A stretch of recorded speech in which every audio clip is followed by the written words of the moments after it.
in play, is a much better outcome to the season than, the Las Vegas Bowl, which is also very much in play.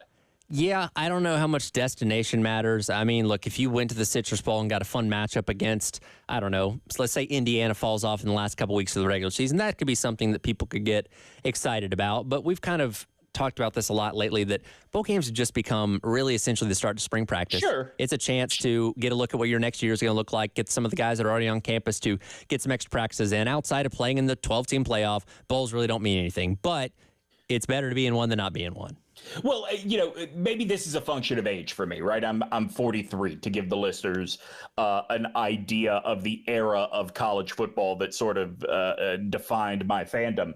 I still think there are tiers to bowls, and I still think that the team from the SEC that ends up playing whatever garbage team from the Big Ten ends up in the Citrus Bowl had, by definition, a better year than the team that ends up playing the American Conference champion in the Gasparilla Bowl. Sure. Right? And I don't think that this season, I don't think Carolina fans are in a position to demand the Citrus and say the Gasparilla is not good enough, but the fact that it's in sight, I don't blame them for wanting it. And what year was it? Because they actually did used to have a tier system when it came to picking bowl games. Like, okay, well, the Sugar Bowl is going to get the SEC champion. If there's an at-large, they can go to another bowl game if there's not already somebody in the national championship. I think the SEC used to tier their first 5 bowls.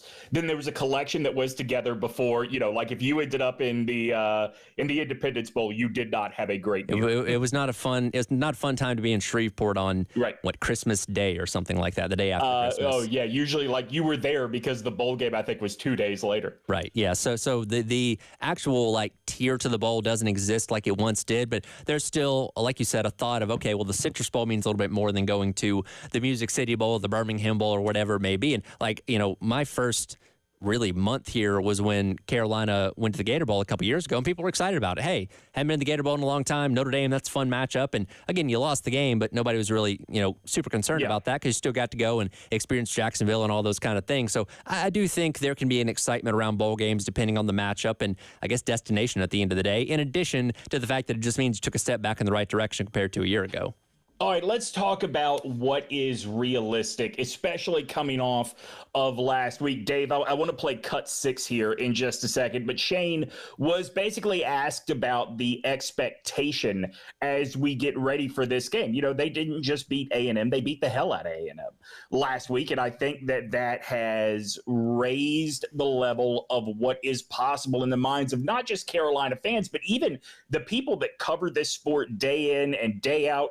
Not only the ones locally, but the ones that see teams way better than Carolina and see teams that might have way better helmets than Carolina look a whole lot worse. Do you get what I'm saying when I say that? Yeah, no, I certainly understand. And again, Carolina's trying to break a narrative about this team that was, kind of set in for about 2 years when you couldn't manage to beat a ranked team until what you did last weekend. So, this weekend's an opportunity to make a statement. And, you certainly want your recognition coming away from a game like last weekend as well. Well, here's what Shane had to say at his press conference. The more you win, the more individual accolades and honors come your way as well. And that was great to see. So kudos to Steve and his team for all their help on that one. Really happy for our players to be recognized also. And like I told them this week when we found those out, we need to go play well on Saturdays so we can make this a regular occurrence, the SEC and national winners each week, award winners. Yeah, and again, he's talking about individual awards coming away from that A&M game. And again, you put up your best offensive performance of the entire year. And, kind of looking at the numbers for what A&M's defense does well and what Vandy's defense does well, they're actually pretty comparable. And I said this a little bit earlier. This is your chance to kind of put a period on the statement of what you did last week because, Carolina's garnered a lot of attention by playing LSU close, playing Alabama close. Mm-hmm. You kind of got run over by Ole Miss, but you garnered a lot of people's praise last week by beating A&M. Don't go out there and have a letdown this weekend against Vanderbilt and people say, oh, well, same old Carolina again. So let me ask you this, because you look at some of the teams that Vanderbilt has beaten during this, I don't want to call it a magical run, but certainly it is way above expectation of what we had for them. I don't think the year and the results coming in for Vanderbilt matter. I think at Alabama and Auburn, it's just inexcusable to lose to Vanderbilt. I don't know necessarily that that's always the case at Carolina. I understand that it is, because at the end of the day, Vanderbilt is Vanderbilt. Sure. I think if this Carolina team lost to this Vanderbilt team, I don't think fans should be devastated, because this is a very good Vanderbilt team. But at the end of the day, like, do Carolina fans just look at that gold, or I guess, or black or white helmet, depending on which one they're going to be wearing, and say, no, not those guys? That's inexcusable. I don't think the narrative is shifted enough on Vanderbilt to where any fan base thinks it's okay to lose to them. Now, if they, like the Franklin years, start putting together 8 and 9 years on top of each other, then you say, okay, well, they've moved up the food chain in the SEC. But this right now is still just a 1-year sample size. We don't know if it's a flash in the pan or the sign of things to come. So I don't think anybody has gotten out of that, well, yeah, we can lose to Vanderbilt because they're a better team this year. And I think Carolina's no different there. Dave, let's take a listen to cut 9 on the sheet. Here's what Shane had to say when asked about, what is the quality? How does he view what this Vanderbilt team is this year versus what their reputation usually is in the SEC? Yeah, they're doing a great job. If you look back at their team last year, the guys that we considered some of their better players are back. They've got size in the secondary. Those guys were on the team last year and have returned. A couple offensive linemen that were on their team last year, running back that was an all-conference freshman type player, he's back. So they brought back a good core of guys, and then obviously they hit the portal and brought in some guys that have been impact players. Certainly the quarterback, but not just the quarterback, but the tight end and the defensive end and the defensive tackle and one of the defensive backs. They've brought in some good players, but beyond all that, they've just done a really good job of doing kind of like what I said last week about A&M. They're doing the things that you have to do to win football games. They're leading the SEC in time of possession, so they control the ball and find ways to get games into the fourth quarter and make them competitive into the fourth quarter and then find a way to win it. They're, I think... third down conversion. Third down conversion, they're near the top. They're leading the SEC and not turning the ball over. I feel like I say that every week, but they're leading the SEC and not turning the ball over, so they're protecting the football. They're the least penalized team, I believe, so they're not having penalties, and they're playing good, smart football and got a lot of guys that have bought into what they're doing, and it shows on Saturdays. I think Shane could have saved us about 90 seconds, just said they have a difference maker at quarterback now. Yeah, the portal can make up for a lot real quick, right? But reputation is reputation, and it doesn't matter what Shane says. It doesn't matter what DeBoer said after their loss. It doesn't matter what any team says after losing to Vanderbilt or before playing Vanderbilt. I think you're right, Tyler. Like, the expectation is that gold helmet comes in, they better be going out with their heads hung low. We'll dive into what's going on around the SEC, dive into this Alabama-LSU matchup and what exactly it means to be in an elimination game in this new 12-team college football playoff format. That's next. It is Halftime Show. He's Demetri Ravenos, filling in for Terry Ford. It's Hour Ahead on your Football Friday here on The Game.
Welcome back in. It is the halftime show.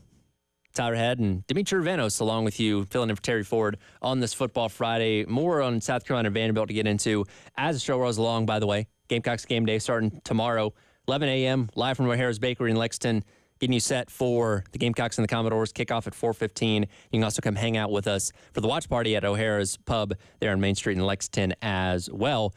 We'll get that game out of the way around 7:30-ish. And then we're all going to be tuned into what's happening in Death Valley tomorrow as Alabama takes on LSU and what's being described as a elimination game for the college football playoff. It's not. I mean, it is in the sense that if Alabama loses, they're toast. But, like, LSU's already toast, right?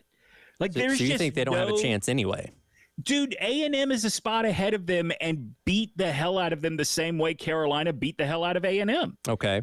I cannot see it for the life of me. Now, Brian Kelly certainly is not going to say that to his players or to his fans. Dave, let's take a listen to cut number 18. Here is the LSU head coach talking about the concept of an elimination game and how that has settled in around Baton Rouge. I think, each game that we play is a new game in itself, and I think it goes to what I talked about. We're much more focused on playing 4 quarters of football. Our focus last week was, cleaning up the things that we needed to take care of internally, and so our focus, where our real work was thinking about what we needed to do better to play at a higher level. Look, all that other stuff is out there, but it doesn't help us relative to what we need to do. And I know there's been other national talks about, this is an elimination game. Well, if this is an elimination game, every game in the SEC is an elimination game.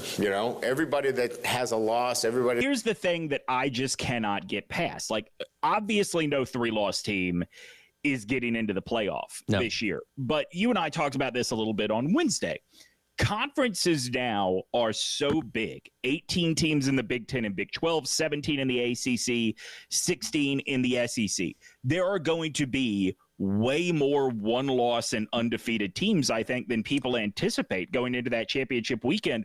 What if the ACC championship sees an SMU team that has won out, beat a Miami team that has not lost yet? How do you not put both of those teams in the college football playoff? That would be a dream scenario for the ACC and a nightmare for everyone else, because I think outside of that happening, they're probably only getting one in this year, to be honest with you. You bring up an interesting point when you do look at the college football playoff rankings, which does have A&M at 14 and then LSU at 15. Of course, they won the head-to-head just a couple of weeks ago. So let's say, and A&M's on a bye week this week, so they're not going to play again until next Saturday. So let's say LSU handily beats Alabama on Saturday by 2 or 3 touchdowns, whatever. Yeah. Not outside the realm of possibility. Not outside the realm of possibility. Like, they've kind of pigeonholed themselves, right? Because, like, with that kind of win, you think, well, that's good enough to jump them around 12th, 11th, maybe even 10th. But they can't jump the team that just beat them. Like, this is intriguing. Yeah, this is why, like, look, this is always unpopular when I say it. So if you want to call in on the Love Chevy phone line or the Firehouse sub text line, feel free. This is why I think getting rid of the BCS formula was a mistake. I mean, it was complicated, don't get me wrong, but there was math behind why what happened. When you put so much into the eye test, I get it. There's a human element to ranking teams, but anything can be justified in that way. I do think, though, you look at the college football playoff, they rank 25 teams. That does not mean 25 teams have a path to this thing. I think if you look at the top 14, they also have a shot to get in. Number 16, Ole Miss, shot to get in.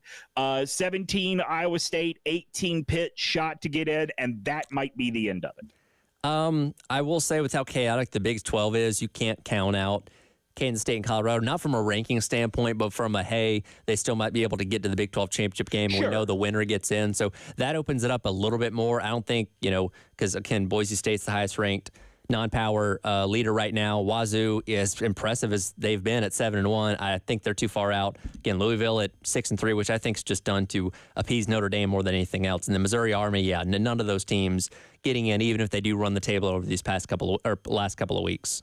I do think it is fair to say the way Louisville beat Clemson, if you think Clemson is one of the top 25, then certainly Louisville has to be. Now, that being said, Louisville, until that week, had not looked particularly special. They looked like they had won games they should have won, right? Yeah. I do. To me, the most interesting team in this thing is Washington State because it almost seems cruel ranking them, right? There is no like you win the Pac-12, the two-team Pac-12, and you are qualified or you are in the mix for that G5 spot. That's not the case. Like the committee is treating them as an independent. There's just no way for them to climb high enough to get into the rankings. I heard I think this is Richard Johnson of CBS, I heard say that he thinks it is possible if there is chaos in the Big 12 and Army beats Notre Dame, it is more likely to be the Big 12 champion than Boise State that loses a spot as a result of that. Because remember, the only teams that qualify are the top 5 conference champions.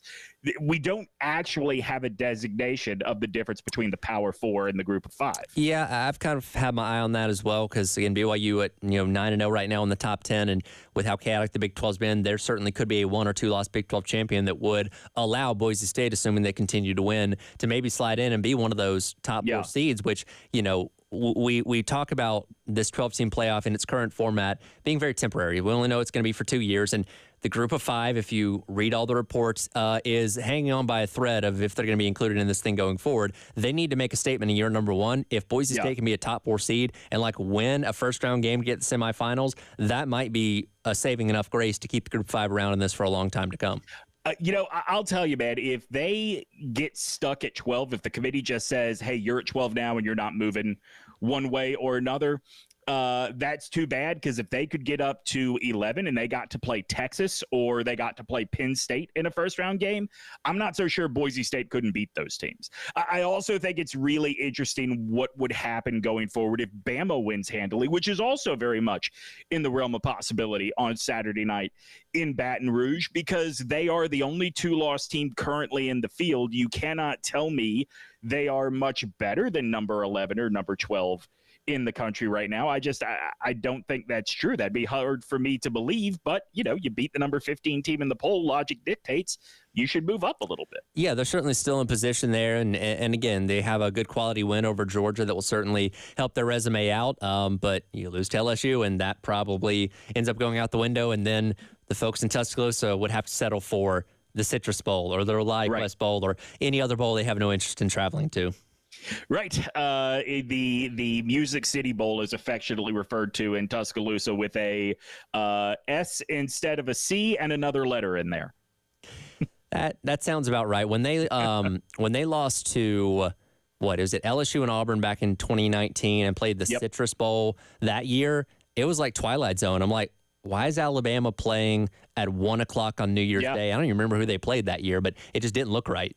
It was, look, Saban has talked about this before, and obviously it's a brand new era down in Tuscaloosa, but I'll rewind back even further to 2010 when they lost to Carolina, LSU, and Auburn, and they were playing in the Citrus Bowl that year against Michigan State, and they just beat the snot out of the Spartans in that game. And Saban's message was, even if the fans don't care, my guys are not allowed to not care about this game. Well, there you go. Yeah, but as you have said, different era of college football. I don't know that you could sell that now. We'll dive into more of Carolina and Vanderbilt coming up tomorrow with Aaron Murray, who's going to be on the call on the SEC Network. Get his thoughts on this, maybe some other things happening around the SEC as well. It's coming up next. It is the halftime show. It's our head and Demetri filling in for Terry Ford on your Football Friday here on The Game.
Welcome back in. It is the halftime show. Tyler Head and Demetri along with you on your Football Friday.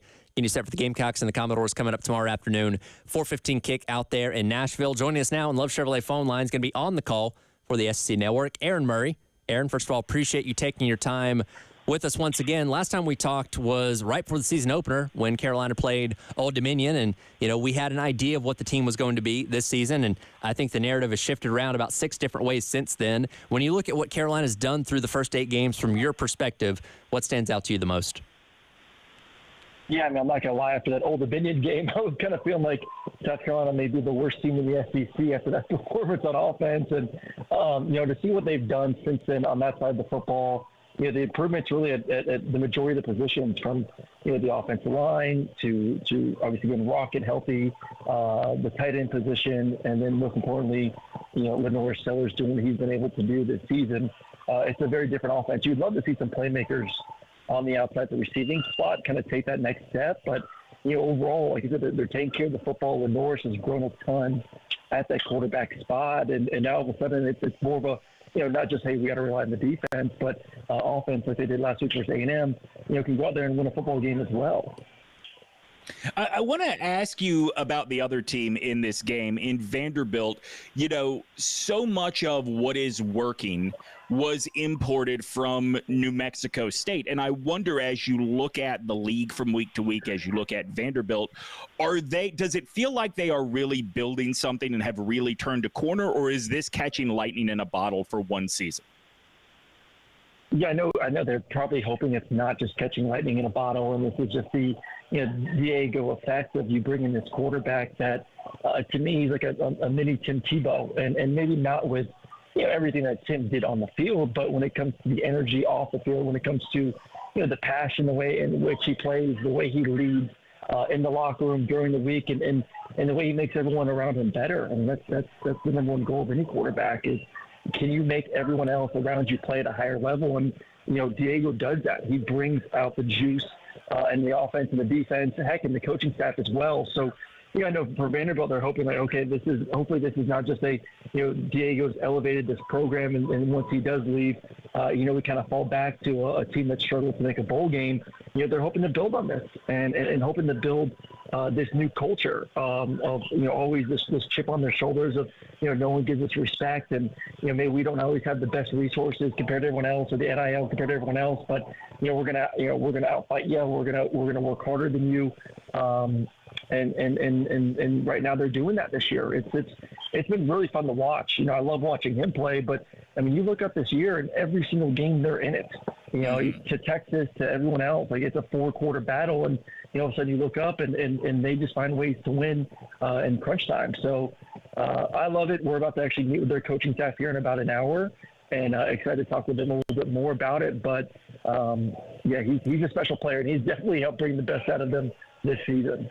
I want to ask you about him specifically. We're talking to Aaron Murray. He will be on the call of Carolina and Vanderbilt tomorrow on the SEC Network. You played quarterback yourself, obviously a very different type of quarterback from what Diego Pavia is for Vanderbilt. But as a quarterback, what is it you see when you look at Pavia on the field? Are you seeing somebody that played the same position you did, or are you just seeing a guy who is a difference maker, and that's all you have to say?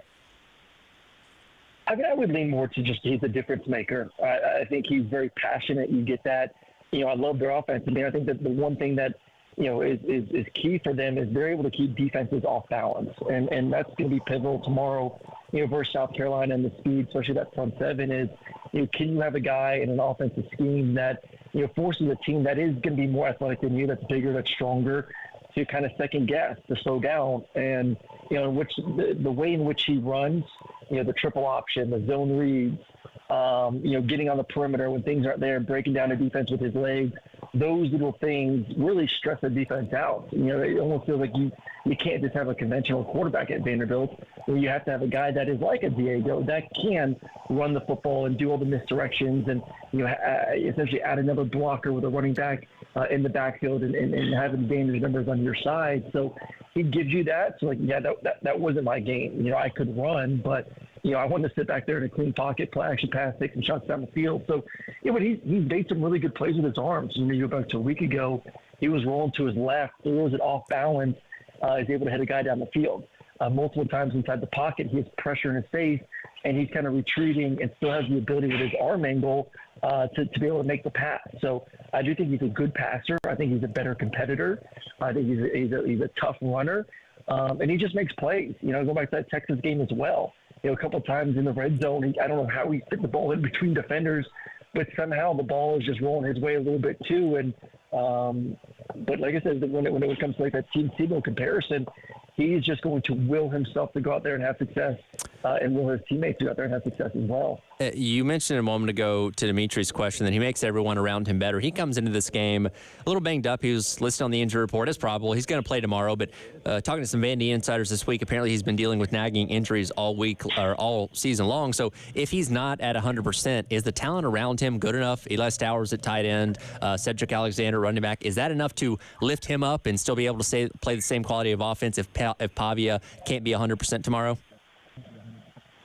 I don't know if he's been 100% all year, so I don't want to say like, if he's not 100%, he can't go out there and perform at a high level, because he's performed at a high level without being 100%, and you get into a game and you kind of let adrenaline take over from there. But I would probably say no. Like, they need his legs, they need his playmaking ability to go back to what I talked about, to keep South Carolina in that front seven off balance, to not allow those edge rushers to just put their heads down and come upfield, to force them to get into a heavy box where you could get Stowers and those guys on the outside some one-on-one opportunities, because he does take shots. That's the one thing. They're going to get a heavy box.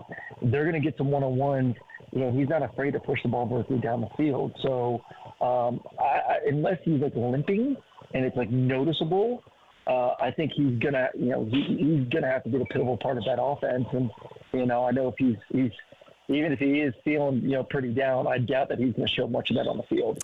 Talking to Aaron Murray, be on the call tomorrow for the SEC Network for South Carolina and Vanderbilt. Let's look at South Carolina's quarterback now, and Lenore Sellers, who, again, has had his ups and downs this year, but we all talked about it coming away from the A&M game. That was finally his breakout performance. Looked like the guy we've been waiting to see for a full 4 quarters on Saturday, dodging sacks, running over guys, making good throws, those kind of things. Thinking back to your own career, what does having that breakout performance do for you in the games after that? Is there really like a switch that flips saying, okay, now I'm this guy, or is it truly a week-to-week thing of having or trying to replicate that success?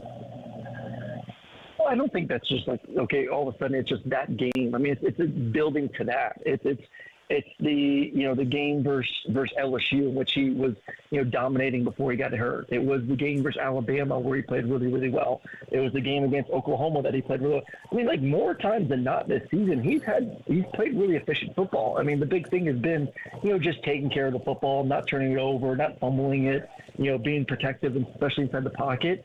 But I mean, you look game to game, it's like, man, he's had a good season, and it just seems to be getting better and better and better and better. So I don't want the narrative to be like, oh my goodness, he's been average and below average, and all of a sudden, bam, and all the things just clicked all of a sudden versus the Aggies, and now we have this quarterback that if we can just bottle that up, we have a chance to be really good on offense going forward. Like, no, like, he's shown that, and I think he's shown that more and more consistently over the past month, that he could be this type of quarterback. So yeah, you'd love for him to bottle that up, the offensive line to bottle up the way they played versus A&M. Obviously, I think Rocket being healthy, you saw how good he is at the running back position. But I do think part of it is just getting some more playmakers around him. Simon did a tremendous job from the tight end spot, but you still would love to see some of these receivers on the outside take some of the pressure off of them, win some one-on-ones, be creative in the pass game. But, as a quarterback, I'm loving what I'm seeing from Sellers, and, this is kind of the trajectory that they told us that they were hoping for when we had him week 1 versus OD was, listen, it may not be pretty week 1.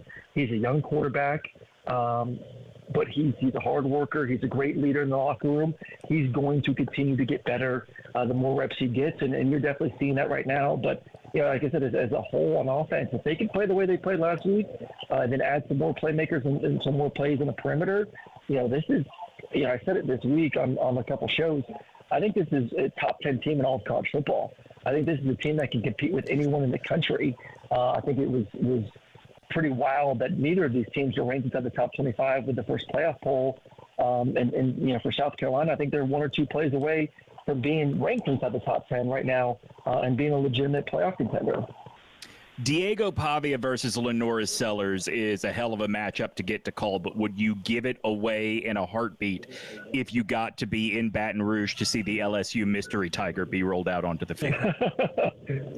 Oh my goodness, that's going to be wild that they are down there in Baton Rouge. I'm really excited to call this game. I think this is one of the best games of the weekend, and both teams have just been on fire this year. So very happy to be on this one, and happy that it's a mid-afternoon game, so I can get back to the hotel and tune in and watch LSU Alabama at that 7:30 Eastern spot later on, because this is the beautiful thing about today's game and the 12-team playoff. We get a game now between two lost teams that in years past it would still be great. LSU Alabama rivalry. What it means for both programs would be terrific, but from what it means to now for the college landscape, this is much watched TV, because losers out and the winner keeps their playoff hopes alive. And I think that's the beauty of where we are now with college football and the 12-team playoff. Is Aaron Murray going to be on the call tomorrow on the SEC Network for South Carolina and Vanderbilt? Appreciate your time as always, and I'm sure I'll be checking with you down the line as well. Appreciate it, Aaron. Appreciate you guys. Have a good weekend. Come back, wrap up hour number one of the halftime show. Hit our Firehouse Subs text of the hour, 803-404-6100. Tyler Head, Demetri Ravanos here on the game.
Welcome back in. It is the halftime show.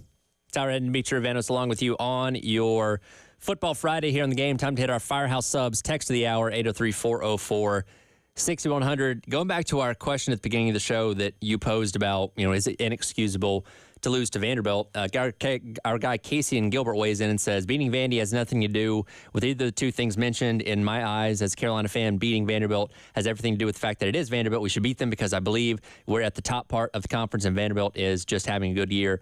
That's it. So never any excuse to lose to the Commodores, according to Casey. I don't know that I agree that South Carolina is a traditionally top part of the conference team. In fact, I know I vehemently disagree with that. However, I do understand that feeling of no matter what kind of season. And look, I live in North Carolina, right? Look at the season Duke is having. Yep.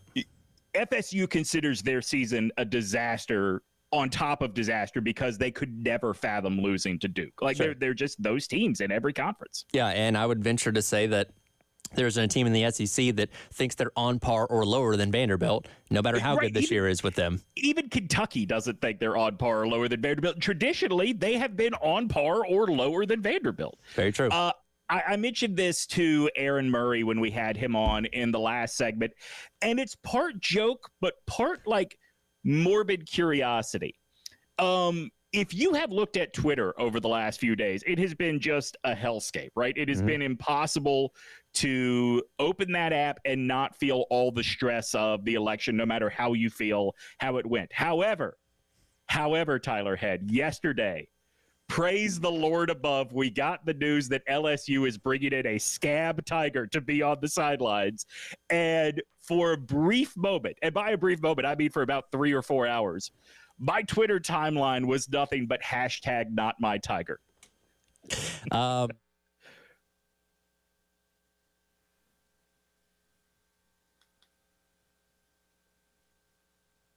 Hold on. There we go. Now my microphone's on. I saw this get put out there, but didn't know all the details just yet. But yes, they just went and found a tiger. This is not Mike the Tiger. This is not the tradition of what the Tiger's been on the sidelines at LSU. They're literally just bringing in for the purposes of, hey, let's intimidate our opponent again and just put a tiger out there. And the fan base is not as thrilled as probably they hope they would be. So for people that don't know, Mike the Tiger is alive and well and still lives in a very big, very well-maintained enclosure on campus in Baton Rouge. If you look at social media, every Friday you will still see the tradition of, the folks in the veterinary department make the opposing team's logo that week out of meat and then film Mike eating it. LSU is one of the better veterinary schools in America. I don't think they get enough credit for that. And years ago, probably a decade ago at this point, the folks that ran the veterinary school said, like, hey, we've kind of excused this for a long time, but like it's literally killing Mike to put him on the sideline. Like he just cannot handle the level of stress. He cannot handle a lot of noise. What's that? It's a lot of noise, Yeah, well, and that's the part. That was the biggest part. It's not just is he in this environment he doesn't have context for. It's also like being in a glass box. It's really loud in there for a Tiger, right? Sure. So for years, the Tiger has not been on the sideline. Jeff Landry, who got elected governor last year, is serving his first full year of governor now, insisted that a Tiger had to be back on the sideline at LSU. Purely a political stunt. Jeff Landry did not even go to LSU. It does not matter that the school said, no, we don't want to do this. We don't want to do this. Like, Mike is too important for us to be the reason that he is not with us anymore. So Jeff Landry just went out and found a tiger. And there's going to be a tiger on the sideline at LSU this week. His name is not Mike. I swear to you this is true, Tyler. They basically went to the Tiger King of Florida, which, boy, if there could be a qualifier on the Tiger King, that's the one you want. This tiger's name is Omar. Omar the Tiger from Florida is your strike breaker tiger that is going to be on the sidelines in Baton Rouge on Saturday night. As much as we talk about the college football playoff expanding, as much as we talk about fun things like Diego Pavia emerging this season, there has not been a more like I cannot take my eyes off of it story this year in college football than this. Well, and that's funny. So instead of torturing our own tiger, we're just going to go find this random one and torture him instead for 3.5 hours. I mean, one has to assume if the tiger is coming from a roadside zoo in Florida, he is already used to stress. I guess but so. Like, this is very different from Sir Big Spur, right? Like, does Sir Big Spur probably feel stress inside of Willie B? Absolutely. But what is the worst that could happen if Sir Big Spur gets loose in the crowd? A few bloody knees? Yeah, a few pecks here and there, but certainly not a mauling akin to the Roman Colosseum like if Omar were to get loose. Yeah, it's funny. Like plenty of former LSU students. By the way, the hashtag Not My Tiger thing is very real. That is coming from a group. Oh, of I believe it. I get it. former LSU students, former LSU players, former people associated with the campus that talk about. And this is something I've never understood, but like what Mike means to the campus is so much more than just, hey, this is a tiger. Like it is almost insulting to make us accept this tiger. So I'm a very superstitious person. Let's say LSU goes out tomorrow night, wins handily against Alabama. Then people are like, we got to have that tiger on the sidelines every week now. Here's the other part, too. We have not seen a photo of this tiger yet. It is very possible this is a Labrador retriever that has been spray painted. There are all kinds of ways this could go that would be hilarious, but there is one very real way this could go that would be horrible. Well, glad I'm not in Death Valley for this one. Right. You are. Be careful. That's all I'll say. Hour number 1 in the books of the halftime show.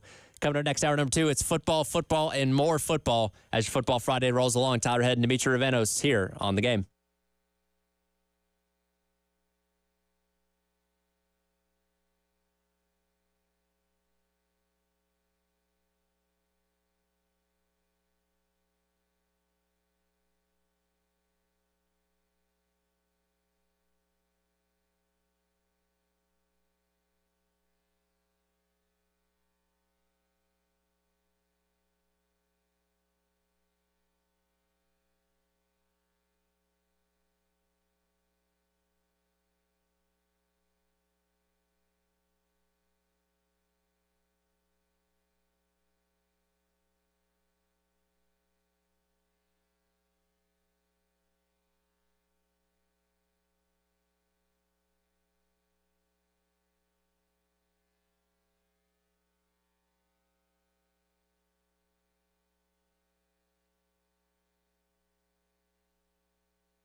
Welcome back in. It is the halftime show. Tyler Head, Demetri along with you, filling in for Terry Ford on your Football Friday. Again, we talked plenty about Carolina and Vanderbilt coming up tomorrow, but some news coming out yesterday that Terry and I talked about a little bit concerning some things happening off the field, namely around what's happening with Dylan Stewart. At first reported on by Jordan Cave, the state newspaper, that there's conversations being had and things being put in the works for Dylan Stewart to have a NIL deal for next season, somewhere in the neighborhood of $1 to $1.5 million, which we've talked about this all season long. The second he started producing at the level that he did at the start of the season, we knew you're going to have to write him a big check if you want to keep him around. And you can say you hate the way that this is. It's the way college football is now. You got to play the game the right way, this way, if you want to compete and if you want to win. And if you want Dylan Stewart to stay around, you're going to have to make it worth his while, which it seems like Carolina is moving towards doing. It's really interesting to me, this coming out the same week that we got the Taylor Edwards penalties news from the NCAA. It really seems like, Tyler, and you tell me if you think I'm exaggerating here, it really does seem like this week Columbia has become the epicenter of, so the NCAA is just dead now. Because the idea of Carolina working with the Garnet Trust to get to get Dylan Stewart a NIL deal, like, isn't that exactly what the NCAA said schools could not do when it came to NIL? And look, I'm not saying it's wrong. I think this is a situation, like you said, this is college football. We all know what the game is. Sure. I think it is insane that we pretend that these are two separate entities. Let them do business in a way that makes sense and protects the players a little bit better. But it is the rule that the NCAA told us to anticipate. The penalties that came down from Taylor Edwards recruiting, you can't call it a scandal, right? Like that's crazy.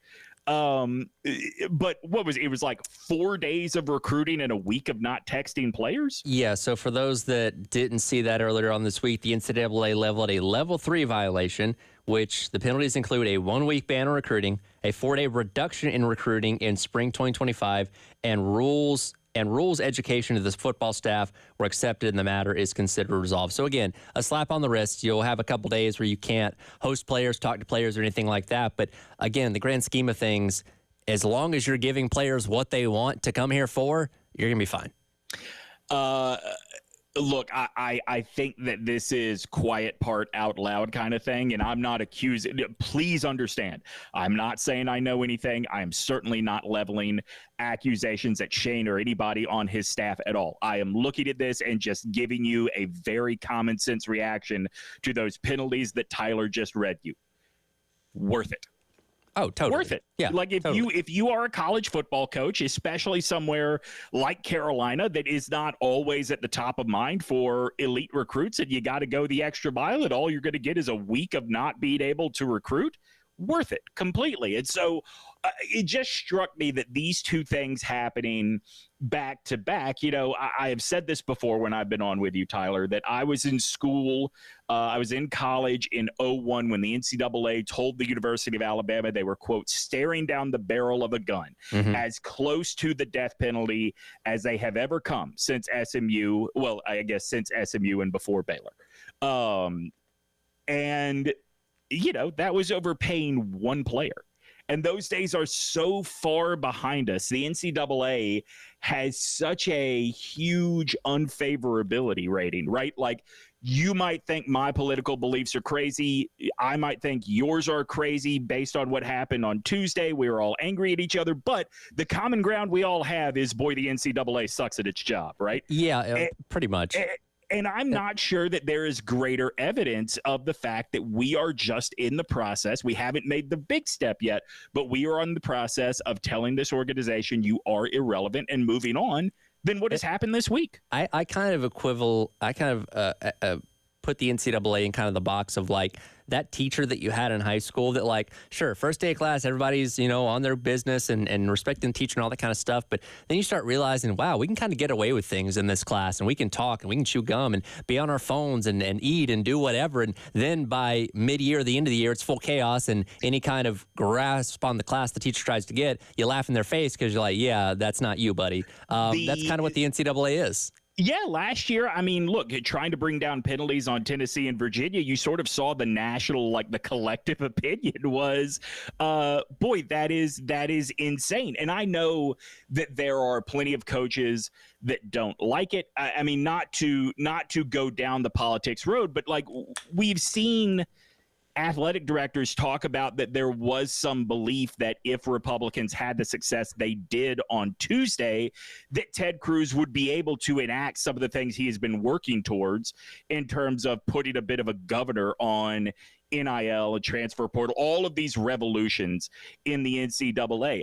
I don't think that's realistic, not because Cruz and a GOP Congress doesn't want that win, but I think they are probably recognizing there's not much of a win in reining this in. The bigger win is probably in helping these schools move out of the NCAA and establishing something brand new. Yeah, and it feels like we're kind of on the precipice of that with this new proposed model that's set to come to light, next year with players essentially becoming employees. Right. And so I'm glad that's not what I thought you were going to say with this new model. I will say the other part of this is in 2 years with the new model of the college football playoff, like we just saw the Big Ten and the SEC, whip it out for a measuring contest and win. Yep. With the NCAA, with the college football playoff, like, hey, if we don't go to 14 and we don't each get 4 teams in, that's fine. We'll go do our own thing. Right. And, ESPN and the college football playoff, they're going to cave on that because you can't crown a national champion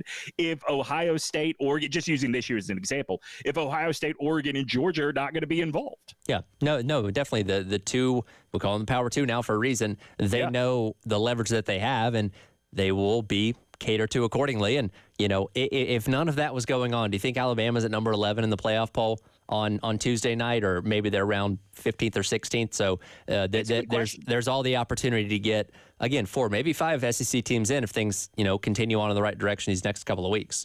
And that's the thing, like, as we look at the first college football playoff poll, the realities of what an expanded field is going to look like versus kind of the PR job that was done leading up to this is what you have one at-large team in the field right now that is not from the SEC or the Big Ten, and that team is Notre Dame. Yep.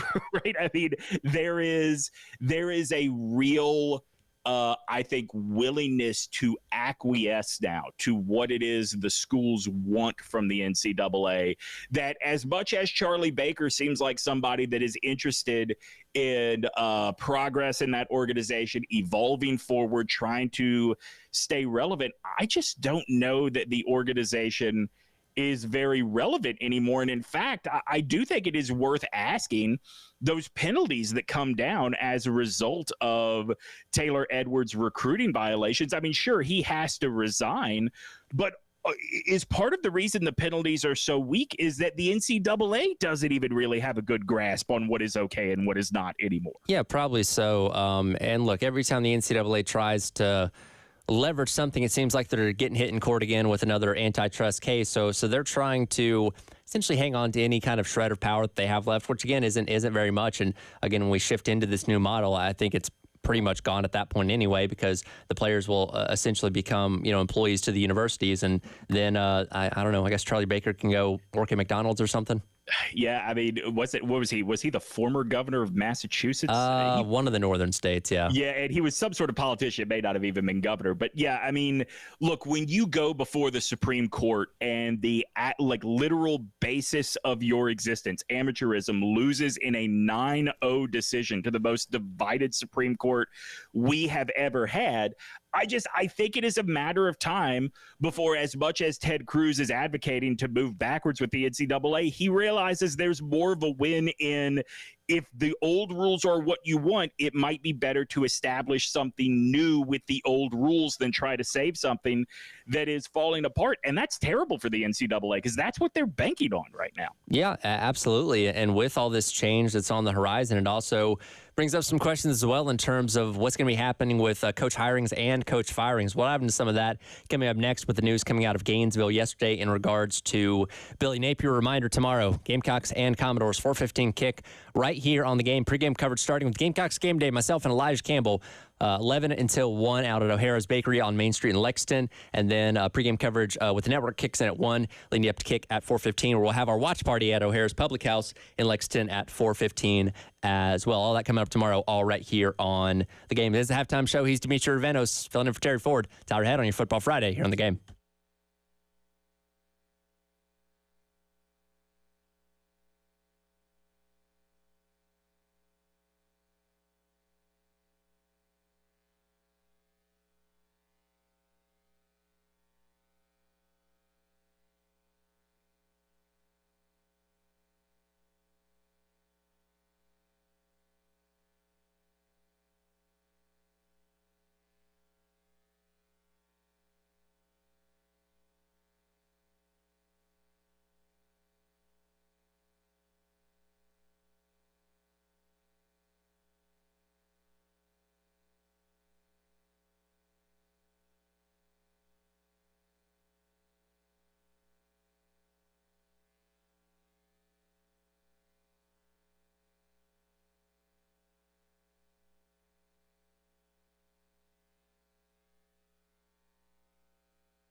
Oh.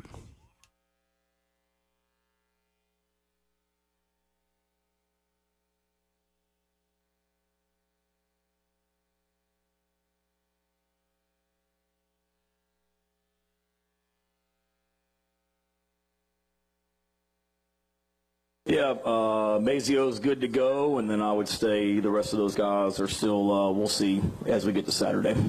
Well, there's your Samuel Reynolds Law Firm injury report ahead of tomorrow's game for South Carolina and Vanderbilt. Again, Mazio Bennett a little bit banged up last weekend against Texas A&M. Seems to be good to go. We'll see the status of DeAndre Bajules as well as Nick Baird, two the interior defensive linemen that were listed on the injury report a little bit earlier on this week. But all things considered, sounds like South Carolina should be in pretty good shape coming up for tomorrow's game against Vanderbilt.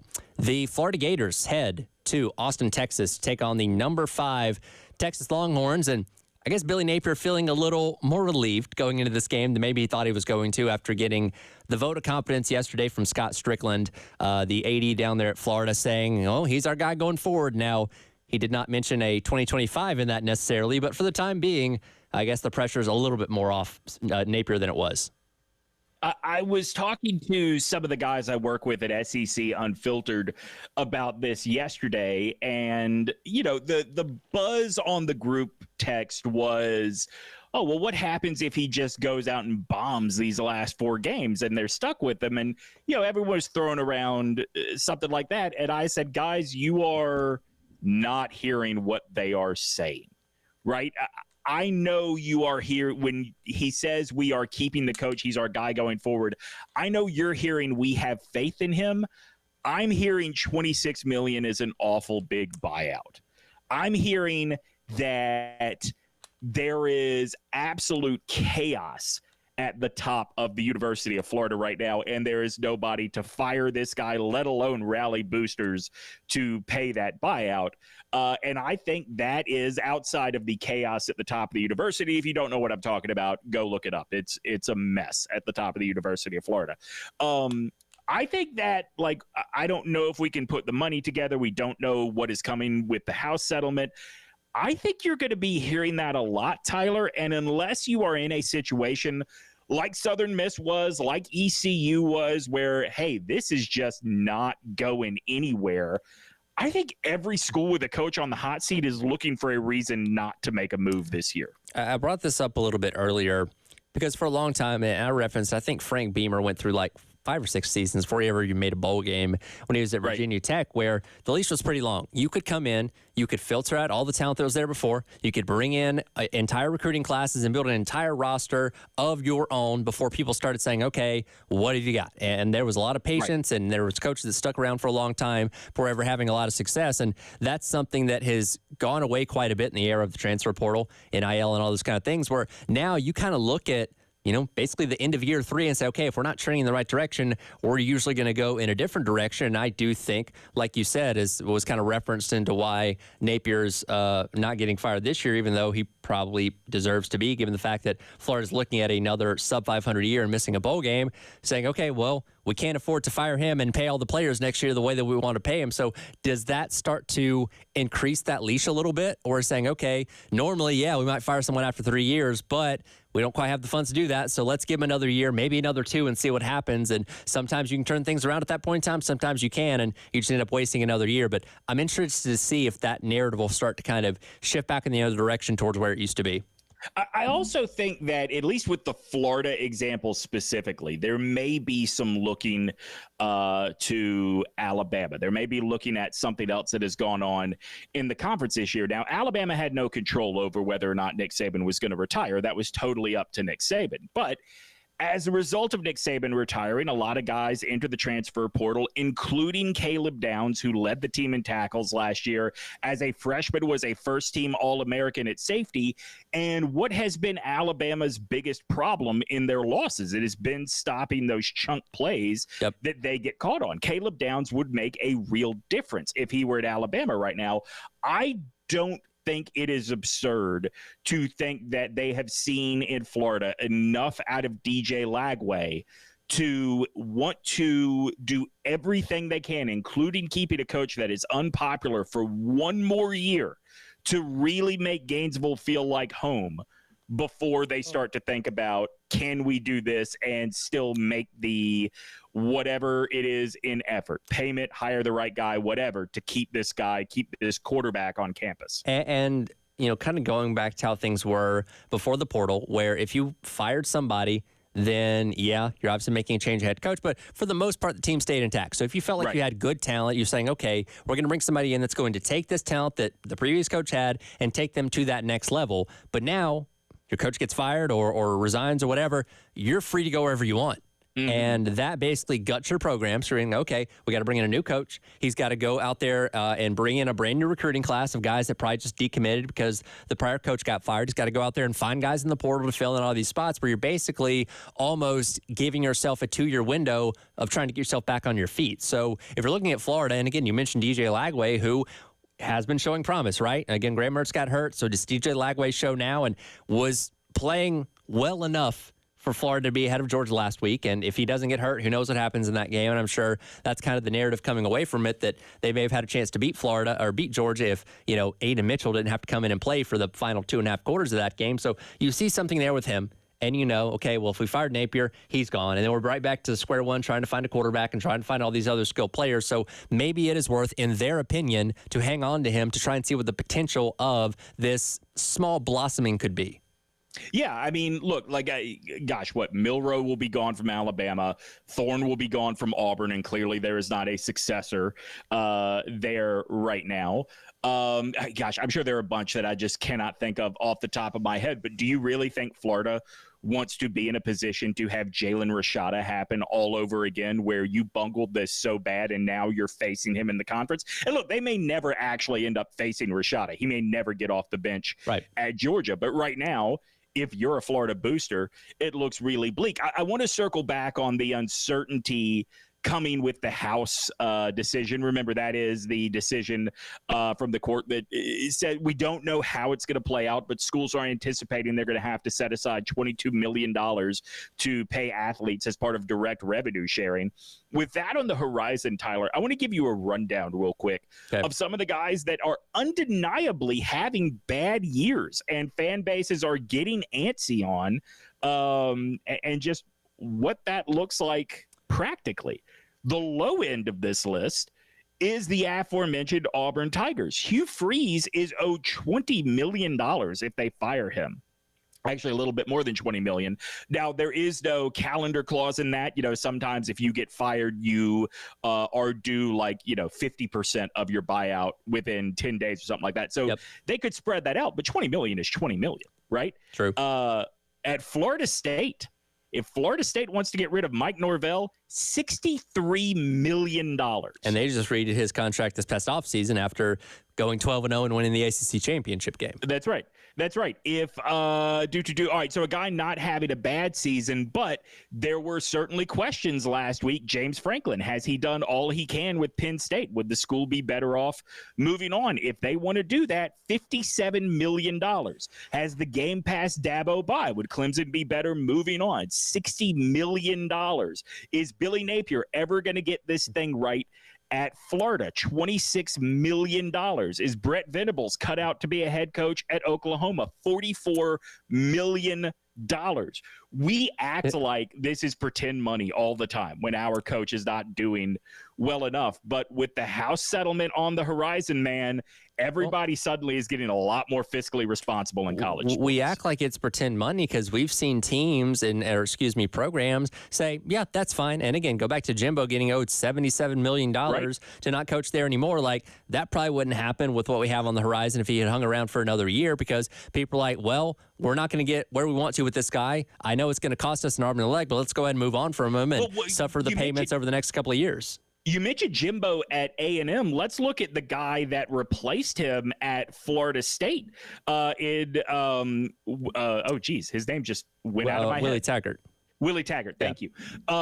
Willie Taggart, by the way, the boosters were crying poverty, and Taggart was about to string together a second 4-win season, and suddenly overnight they had $21 million to buy the guy out immediately. It feels pretend, right? But I think the days of coaching salaries being monopoly money, honestly, Are we at a stage where this is a bubble that might be about to burst? It might. And we look at, God, what Mark Stoops is making tens of millions of dollars to coach a below average Kentucky team as one of the most highest paid coaches in college football. I was too young to remember the conversation around this, but we've had people here locally bring up when Spurrier got the job here, it was like $1 million job, right? And that was huge at the time because there weren't many coaches making $1 million.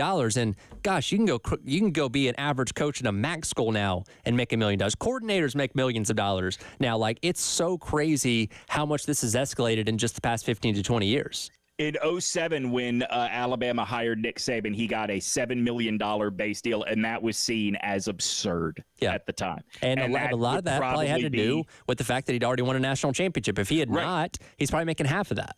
And now that might not be in the top 30 salaries? I wouldn't think it would be. I mean, we might be talking about once you get to 25 and below, we may be talking about $100,000 or $50,000, but it would not be in the top 30 salaries right now. Yeah, I know. And again, just look here, Dow Loggins, his deal here was $1 million, and that's a coordinator. That's only controlling one side of the football. That's the other part of this too, is if the bubble bursts on just how high head coaching salaries can go, what happens to some of those coordinators? Remember, at one point, wasn't Dave Aranda making over $2 million as LSU's defensive coordinator before he took the Baylor job? He was somewhere in the realm of, I think, what around Venables was making at Clemson as one of the highest paid assistants in the country. It was 2.4, 2.5, something like that. Imagine going from what does Kirby make now? $12 million a year at Georgia almost? Yeah, 12, 13, something around there. Yeah, imagine going from $12 million a year to be the head coach of what is admittedly the most consistent program in college football right now. Yep. To gosh, maybe I can get you another 10,000 to get you to 27 or to get you to 270,000 to be the offensive coordinator at Notre Dame. We're going to get there. We really are. No, absolutely. We certainly are. We'll talk a little bit of high school football coming up next. Justin Hall going to call in and give us a preview of tonight's Love Chevrolet High School Football Scoreboard Show with himself, Elijah Campbell, and of course, producer Ed Bird. That's coming up next to Football Friday here on The Game.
Welcome back into the halftime show. Tyler Head, Demetri along with you on your Football Friday.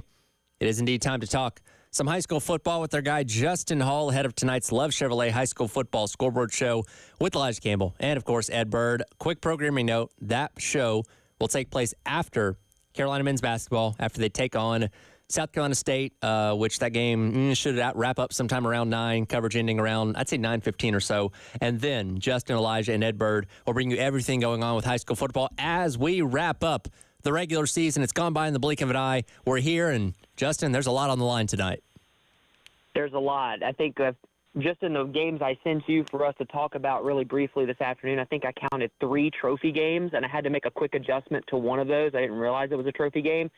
So it's a limited slate because this is an extra week after the hurricane. So some teams are playing tonight that normally wouldn't have been. Some teams are not playing tonight because they were never supposed to anyway, unless it was the playoffs, and everything got moved back. So it's a limited slate, but as Chris Deering said, I saw on X earlier, this is big boy football tonight, and you couldn't ask for better weather unless you want it to be cold. It's about 80 right now. It should be in the mid-70s by kickoff. It's going to be a perfect night. Start off with my neck of the woods, Lexington playing host to River Bluff. River Bluff coming, looking to rebound after the 41-14 loss to Dutch Fork. And then Lexington on a slide these last couple weeks, losing 4 out of their last 6. Yeah, they're sliding. I'm not going to say free fall yet for Coach Curtis and the guys over at New Wildcat Hollow, but it's an important game for them. You need momentum heading into the playoffs, and River Bluff, as you mentioned, trying to battle back from that drubbing they took by Dutch Fork. Who doesn't get drummed by Dutch Fork? We'll look at them in a bit. River Bluff's got a chance to finish 3rd in this region, and finishing 3rd in this region, they're good enough to probably win any other region in the state. So a win tonight, that's a new age rivalry game. Obviously, River Bluff is a relatively new school when we're talking about when schools are established. So it's a rivalry game for these two ball clubs. It should be a really good defensive game. I feel like Coach Blair Harden and Coach Dustin Curtis are really going to want their guys to just win in the trenches and win up front. It's going to be a line of scrimmage type ball game. Should be fun to watch these two offensive and defensive lines go at one another and see if River Bluff can end the year with just 2 losses on their slate and get to the playoffs with some really good momentum in that bracket. Interesting matchup here between Sumter going on the road to Ridgeview. Sumter, an undefeated team with a very high-scoring offense, and Ridgeview, a team that has not allowed 20 points in right about 2 months. So kind of a unstoppable force meets immovable object kind of thing with this matchup.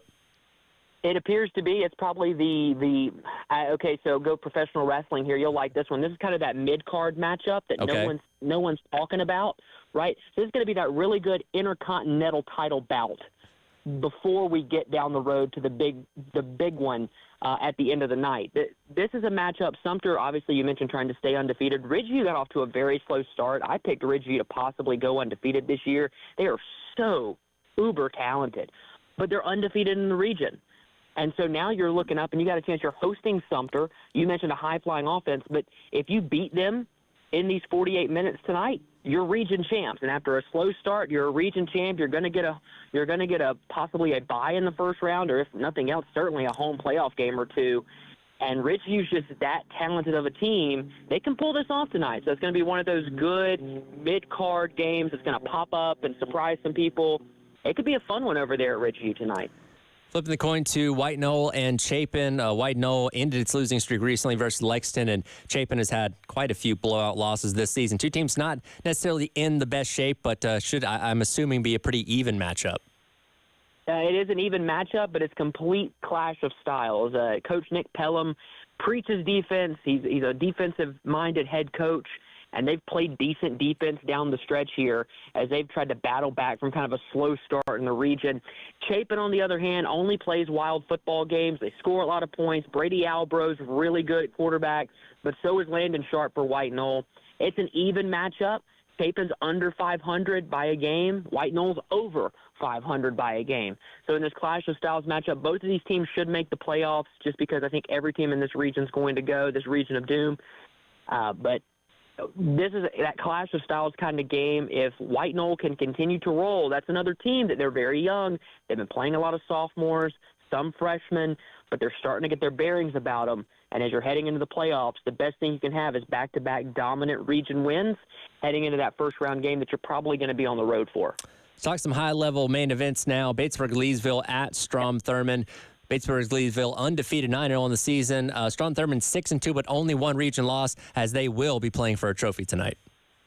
They are playing for a trophy tonight, and Saluda can edge their way back into it. If you're keeping track, there are some tiebreakers that I'll let Lou Bajak explain to us on the Lumos guest line later on tonight.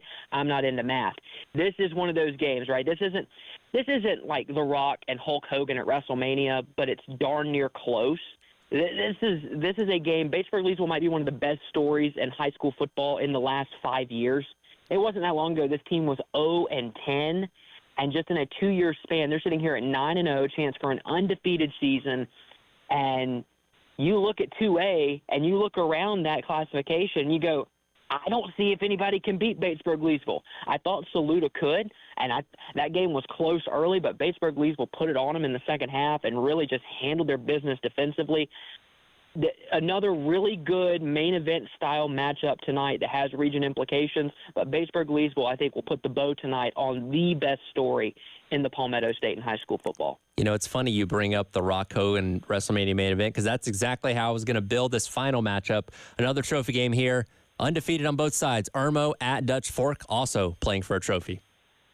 See, I'm going to go back even further than that. This is Shawn Michaels and Bret Hart at WrestleMania.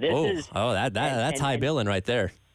That one's near and dear to my heart. Big Shawn Michaels guy over here. But this game has everything you could want. It's a classic rivalry. They played for years. They haven't played in a really long time.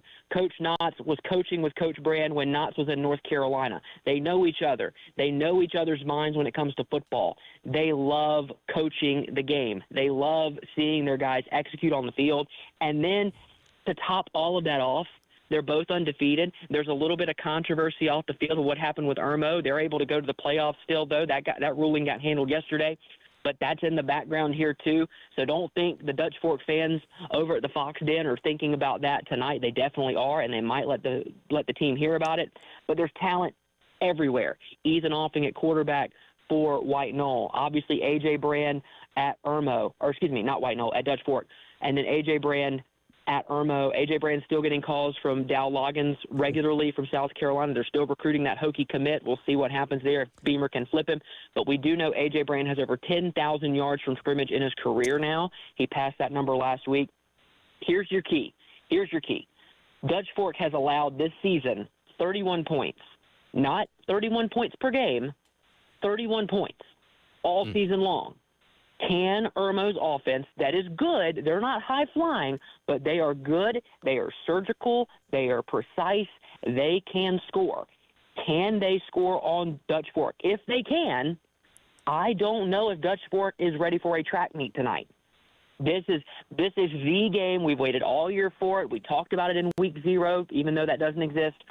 We've been talking about this game for nigh on 3 months, and it's finally here, and I cannot wait to see this game unfold. It's going to be a fun one tonight on the Love Chevrolet High School Football Scoreboard Show. Last one before we let you go. Gamecocks looking to get bowl eligible tomorrow against a already bowl eligible Vanderbilt team in Nashville. Which way do you see this one going? This game, if you'd have told me this game mattered a couple months ago, I wouldn't have believed you. South Carolina's going to win this game, right? They've won 16 straight against Vanderbilt in the series, haven't lost to the Commodores since 2008. I remember what Vanderbilt did to South Carolina in 2007 to ruin that season when South Carolina was sitting there at 6-1, and then the spiral happened. But you're up in Nashville, they're feeling themselves.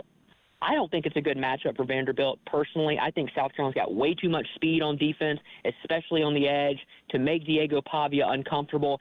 If they can live in the backfield a little bit and neutralize that Jerry Kill style offense they're running up there in Nashville now, I think the Gamecocks could win this game comfortably. I'm going to say the Gamecocks win it by about 13 points, and it's not really close late. I said that last week, and I was proven right. And then hopefully the pollsters understand what's exactly happening in Columbia, and they rank this team next week as they should be. I certainly agree with you on that. No reason this team shouldn't be in the top 25. You guys dive into that, as well as plenty of high school football coming up tonight. Love Chevrolet High School Football Scoreboard Show following men's basketball, Justin Elijah, and, of course, the star of the show, Ed Bird, as always, as y'all wrap up the regular season. Can't wait to listen. Appreciate it, Tyler. Thanks, guys. Absolutely. We'll come back, wrap up hour number 2. Talk to our guy, Corey Parson, makes our pick against the spreads for the weekend. Hour number 2 of the extra halftime show. I've hosted so many shows today. I'm getting lost here. Halftime show, Tyler Head, Demetri Urvanos on your Football Friday here on The Game.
Welcome back in. It is the halftime show.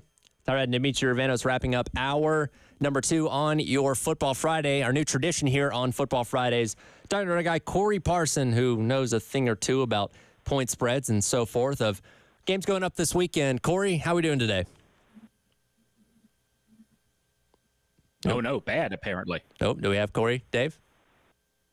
Oh, excuse me. I had There the he phone is. on mute. All right, there he is. All good, all good. Glad to be with you guys, chopping it up on a football Friday without the phone being on mute. What's going on, fellas? Doing well, doing well. I have not gotten Terry to send me the results from last week, so we'll just count that as a mulligan and start fresh again this week. But same deal as last week, 3 games for all of us to pick, 2 pro games and 1 college game. Corey, I'll throw your first pro game at you here. Got Minnesota, 7-point favorite on the road in Jacksonville on Sunday. Yeah, Jacksonville is a god-awful football team, and everything about the way that the Jacksonville Jaguars play, the lack of discipline, the fact that their players haven't developed from the time they got in the NFL. It's hard to believe that Doug Peterson has a statue in Philadelphia. This right here is a spot where I'll lay the number with the Minnesota Vikings. Flores defense against that Jacksonville offense. I think this is a good spot right here for Minnesota, so I'll go ahead and lay the 7 with the Vikings. Okay, my game's going to be Buffalo at -4 at Indianapolis. I think Buffalo really good on offense, obviously, with Josh Allen, the weapons that they are developing up there. Indianapolis just not a great team overall. I think Flacco's starting again this week. Am I correct on that? Still having Anthony Richardson on the bench? Okay, so, yeah, I'm going to take Buffalo going into Lucas Oil Stadium and covering that 4 without much issue there. Demetri, your first game from the pros, Titans, a 7.5-point dog at the Chargers on Sunday. Oh boy, I don't really trust the Chargers, but I know the Titans are bad. So yeah, I'll lay the 7. That seems very doable. The Titans, boy, the identity was Derrick Henry for just so long. They look lost this season. All right, Corey, your second. It's funny you mentioned that, Demetri. Everybody talks about why didn't the Cowboys bring in Derrick Henry, because obviously the idea was to tank this year. Nobody talks about why didn't the Titans keep him? Right, especially if all you were going to do was go out and sign Tony Pollard from the aforementioned Cowboys. I mean, I don't know, given the state of the NFC South, that couldn't have at least kept this team in the conversation a little bit this year. There you go. Moving on to your second game here, Corey, got Denver on the road at Kansas City, 8-point dogs to the still undefeated Kansas City Chiefs. Yeah, this right here is going to be a spot where I take the Denver Broncos with the 8. If I'm not mistaken, if the playoffs were to start today, the Denver Broncos would actually be a playoff team, the 7 on the 8 seed. We see that Sean Payton, Sean Payton has done a great job of basically developing this young quarterback. This is a team that gets better and improves every week. They've been excellent against the point spread this year, coming off a bad loss last week. Denver was still in this game at halftime. I'm going to take the 8 with Denver, and I'm going to sprinkle the money line as well. I would not be surprised if the Broncos upset Kansas City this weekend.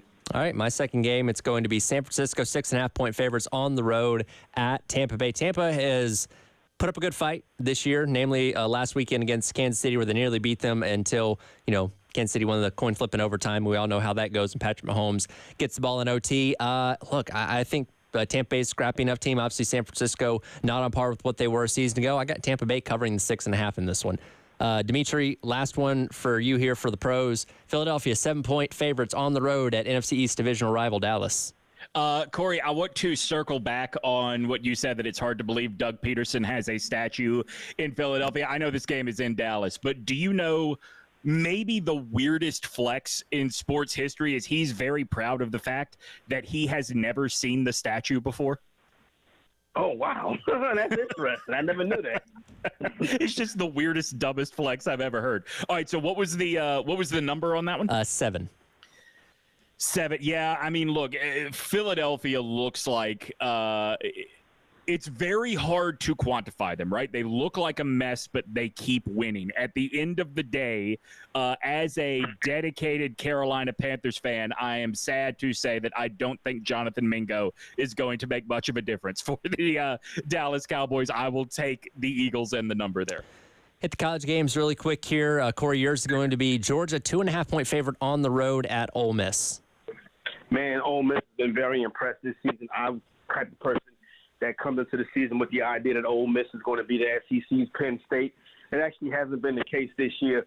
But still, I'm going to lay the 2.5 with Georgia. I'm just not going to go against the Bulldogs at this point. All right, mine. Army's still undefeated, by the way, 25th in the college ball playoff. 4-point favorites on the road at North Texas. Look, Army's been running over teams this entire season. Still has not suffered a loss yet. I still hold out hopes that maybe they can make a miracle playoff run. Give me the Black Knights to cover the 4.5. And then lastly, Demetri, yours, UConn, 6.5-point favorites on the road at UAB.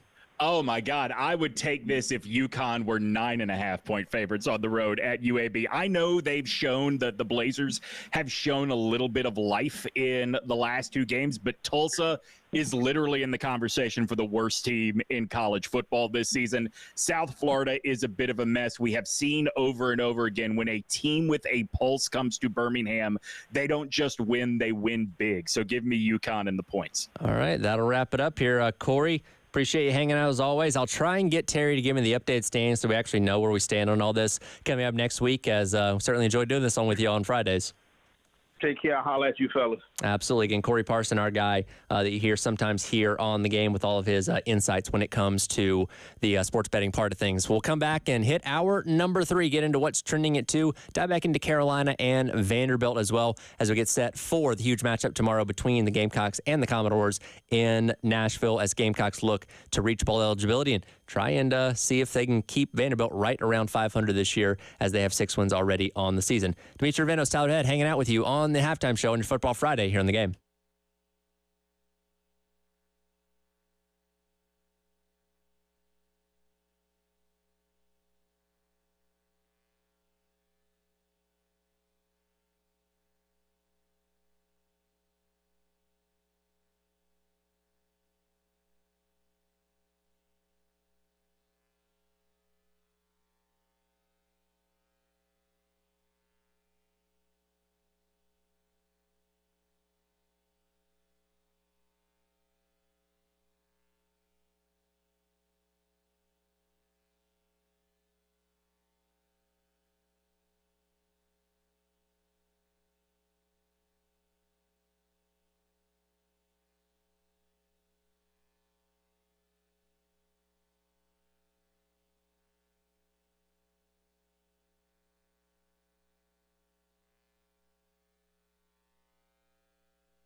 Welcome back in. It is the halftime show. Tyler Head, Demetri along with you on your Football Friday. Of course, all focus here on Carolina taking on Vanderbilt coming up tomorrow.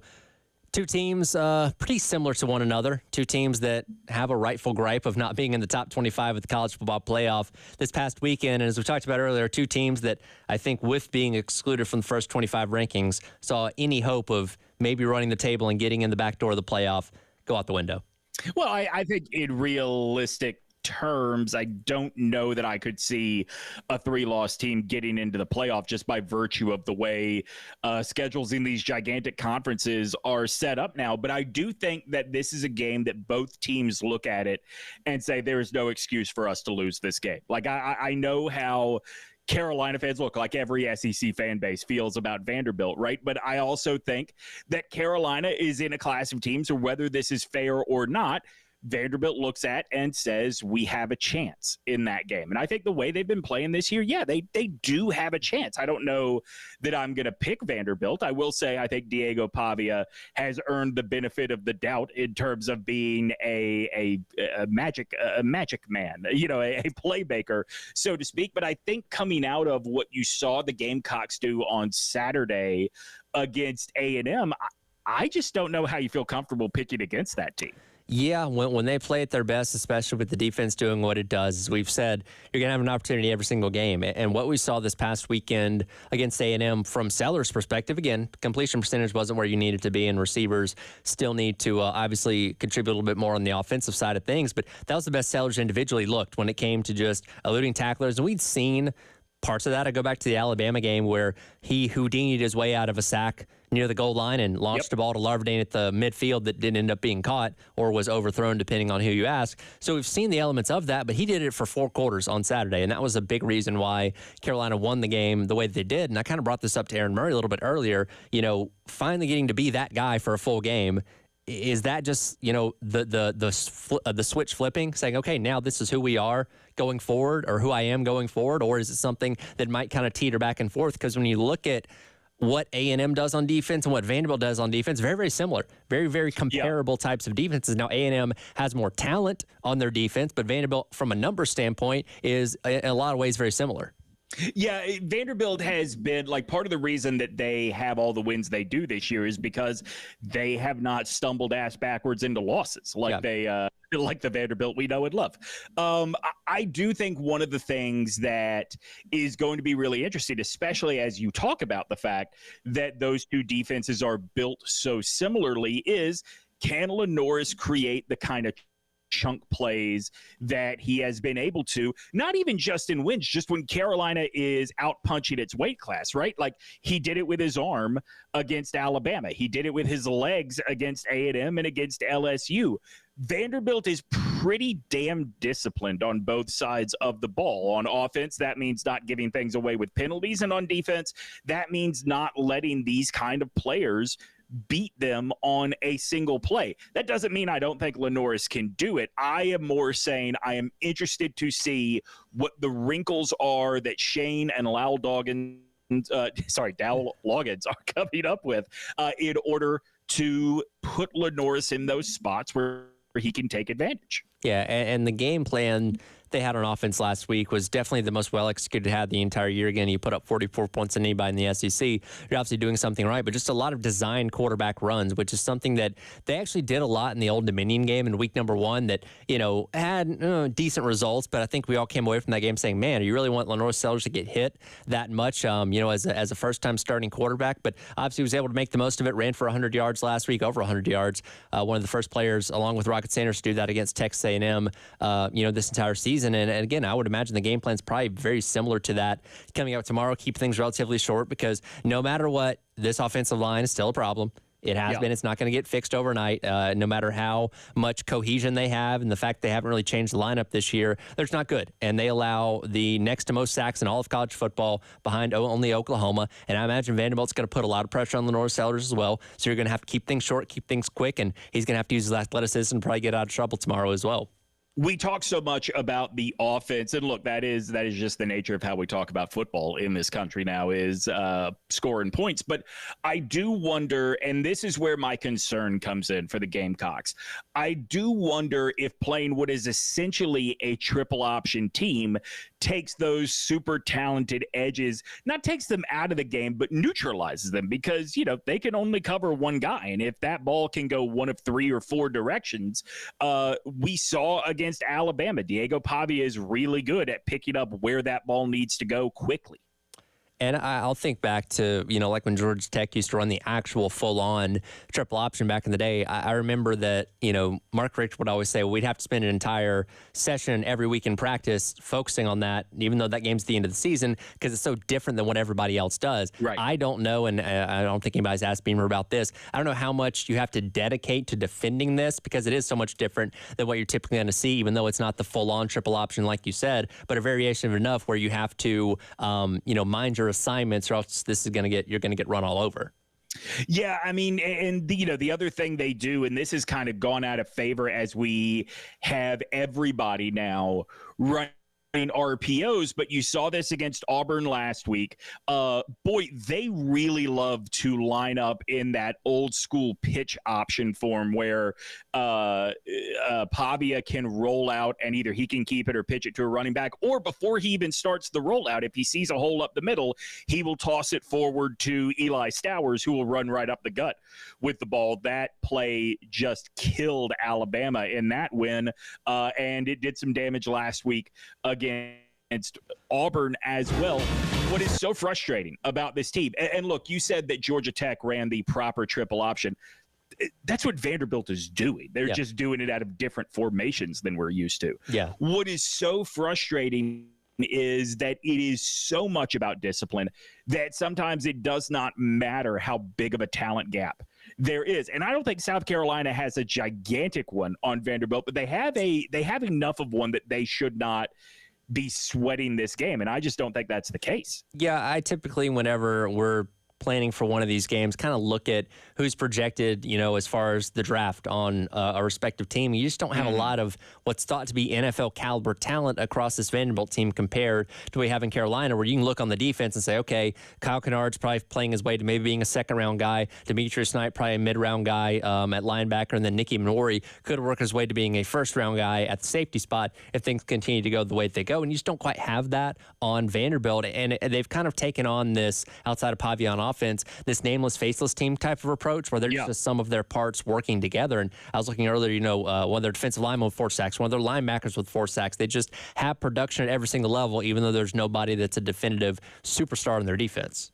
Yeah, Carolina is a 6-point favorite in this game. That feels about right. I also it feels about right, and I think I would take Vanderbilt against the spread, not to win, just because I think it's going to be that kind of game that comes down to it at the end. You know me, like you and I have talked for the better part of 2 years now, you know that I really pound the table for Diego Pavia even before he came to Vanderbilt. I just think he's a really fun football player to watch. I do think that at some point, and it could be this week, because even though Carolina is also not a team with a ton of 5 stars, hey, they got 2 and they really can wreck your world on defense. Like, at some point that's going to show up, right? At some point the talent gap is going to show up and do this team in, because as the season has gone on and Diego has shown over and over again his ability to make these plays, the offense has really become the Diego Pavia show. I mean, now don't get me wrong, he takes advantage of some of his weapons. He clearly has a connection with Eli Stowers, but they aren't asking Pavia to hit Stowers deep downfield in open space. They are asking Stowers to stay close and be ready if that's where Pavia wants to go with the ball. Yeah, and Pavia is good at improvising and buying time, and Stowers is usually kind of that check down that he has, whenever he does find somebody that's open there. And, I think it's also worth noting going into this game. It should be pointed out, there is a 4-star quarterback on Vanderbilt's roster. His name is Eli Stowers, and he is playing tight end now. But he was recruited as a 4-star quarterback wherever he was first. When I, kind of look at lost my train of thought there for a second. But when I look at what this what this offense does, and again, when it comes to Diego Pavia, if you can take him out of it from a running standpoint and make him beat you with his arm, then that's going to be a big key. Much like Marcel Reed was last week, as Carolina was able to contain him for the most part, outside of those couple good drives in the second quarter, and keep him in third and long situations and make him have to throw the ball, which isn't his strong suit. And same thing with Pavia.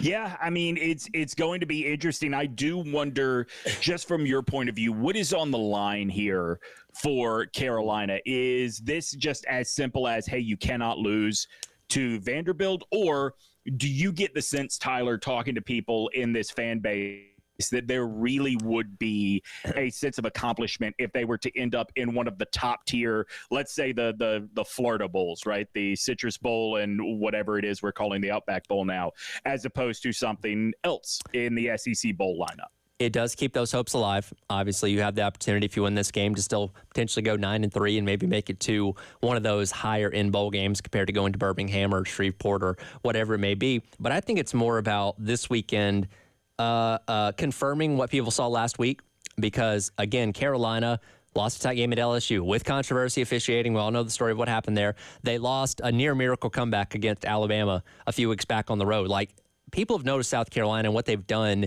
in these big games. Then finally they got over the hump of beating a ranked team last week in Texas A&M. Now I think a lot of people will look at a team that pulls that kind of upset, and you can define upset in different ways, and say, okay, are they going to have a letdown the next week? And going to Vanderbilt on the road the week after beating a top 10 team, no matter how good Vanderbilt is, always sets you up for a classic letdown scenario. So being able to go in there tomorrow, handle business, and look as dominant as you did last weekend against A&M, I think will confirm to a lot of people, no, South Carolina is actually a legit team.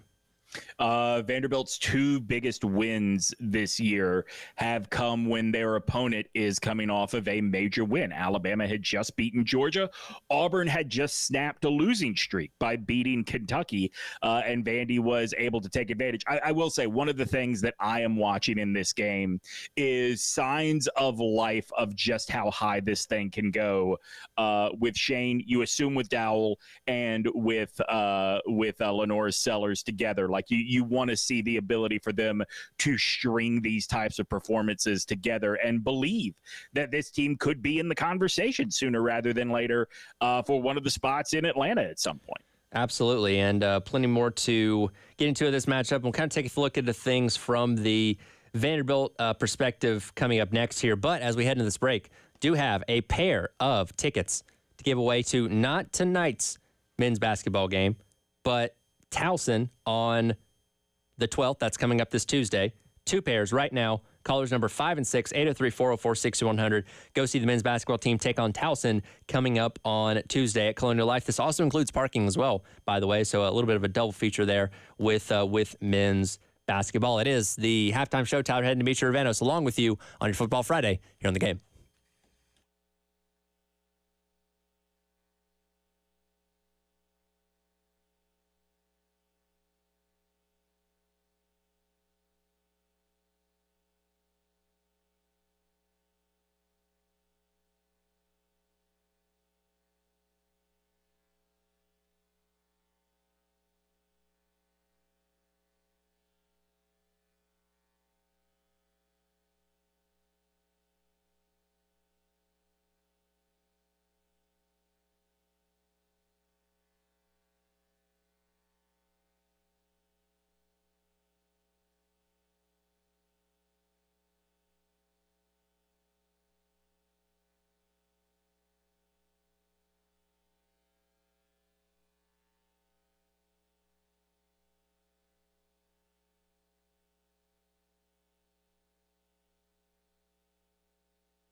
Welcome back in.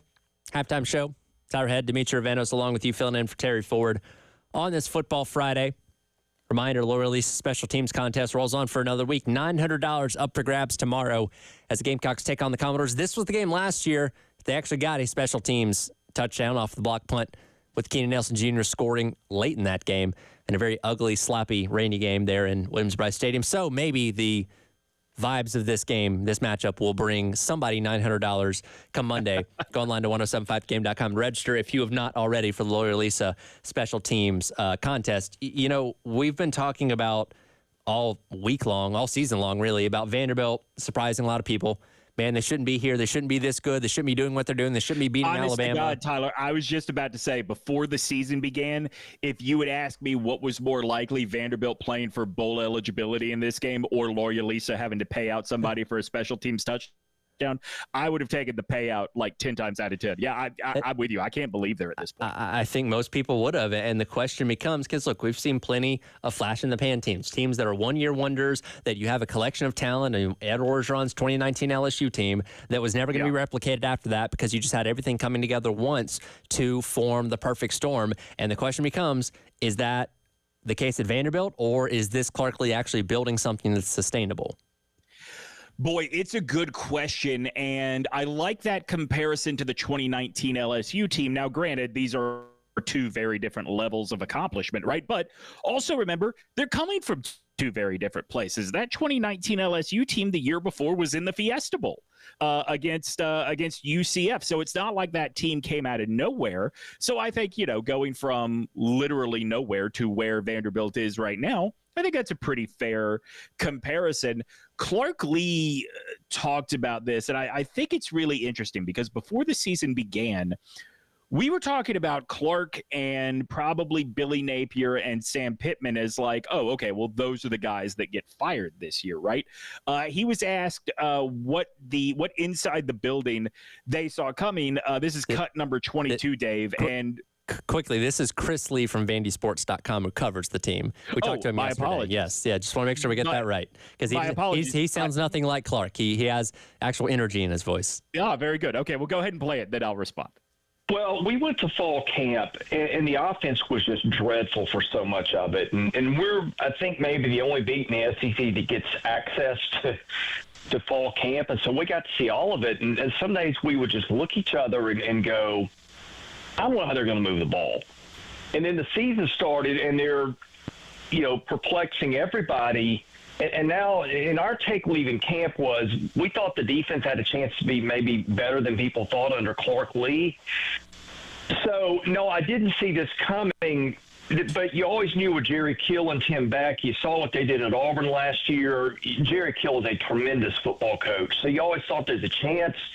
Is their talent on offense going to allow it? I don't know. Now we've reached a point in the season where I think both those things are kind of true. They've had a really good offensive year. Maybe what they're doing is starting to get taken away a little bit, but the defense suddenly has played really well. The defense is winning them games right now. Clark Lee is very quietly, in serving as his own defensive coordinator, turned around that side of the ball. And they do some things that Carolina can, have been problematic for Carolina. They do force some turnovers from time to time. So it's been a weird year. It hasn't played out exactly like I thought it would, but it's been interesting. And right now I think they're leaning more on the defense than they are the offense.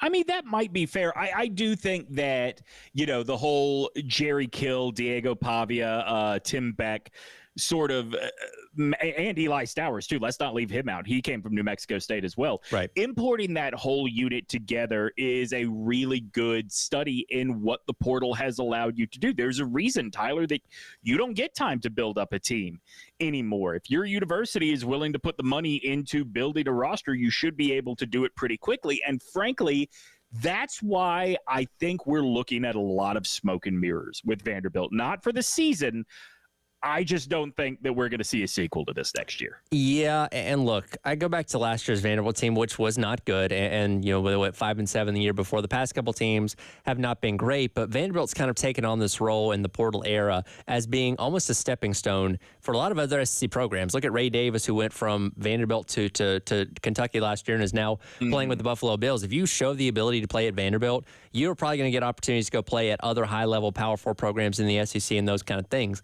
I think that's really hard to shake. And again, this year, like Pavia does not have prospects to go be a pro quarterback. This is definitely a one-year assassin type of thing to get them as far as he can take them. But I still think it's going to be hard for Vanderbilt to shake that. You come here, have some success, and you can go elsewhere after that. Maybe you weren't a highly recruited guy out of high school or whatever. It's why one thing that I would wonder, and I'm asking this legitimately, this is not a joke at the expense or, using just how bad Vandy has been for so long. I genuinely wonder if even after Pavia is gone, if some version of the triple option is not the way to go. You're right. They're always going to be at a disadvantage for talent. That is even if they are able to hang on to their own guys. Something old school and unique, and maybe not unique, but rare like that can be a real gap closer in terms of talent overall. Option football has been stigmatized as just what the academies do because they have to. I don't think that it is any sort of admission of incompetence, of not being serious, to look at what Vanderbilt is versus what the rest of the SEC is and say, hey, if we do this, we have a better chance of routinely getting to that 6-win mark than trying to play like everybody else with significantly worse players. Well, and that's going back to the academies running it. It's because they don't have the 4- and 5-star talent that can compete if they're running a traditional spread. So they do it. They can't even redshirt guys to get a year used to getting bigger and also getting used to the pace of college football. That is pure necessity at the academy level. Exactly. And they obviously don't have NIL resource to go be out there and pay players to come in and run it either. So they do that to kind of level the playing field and make do with the talent that they have. And, even a program like, again, Georgia Tech that ran it until a couple of years ago, use that as a way to really kind of even things out against some better teams, the Clemsons, the Florida States of the world, that they weren't recruiting on the same level as. And you do kind of wonder, like you said, if once Pivey is gone, how much this remains. If you can bring in the right guys to run this offense that maybe had that scrappiness to them that Pavia has, maybe this becomes the calling card of what makes Vanderbilt successful going forward. Maybe. I mean, I looking at this very much as a pragmatist. We were not having those conversations about Clark Lee before the season by accident. Like, that team looked really awful the last 2 years. So without Pavia, and look, I don't know that just importing Jerry Kill and Tim Beck, the coaches, who I think, correct me if I'm wrong, Kill is like a special assistant head coach, right? That's a dude that was just ready to retire but not give up the game. Right. Tim Beck, the offensive coordinator.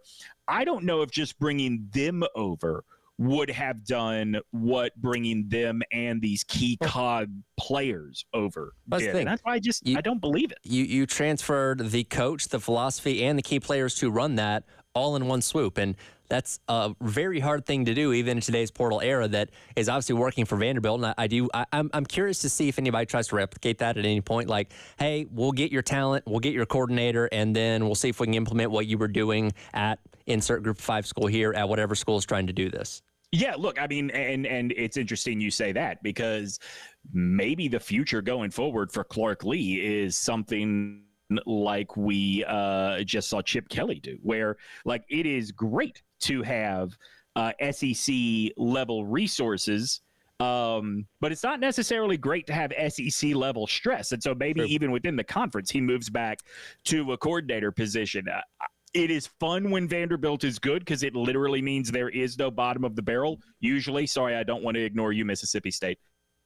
But I don't think this is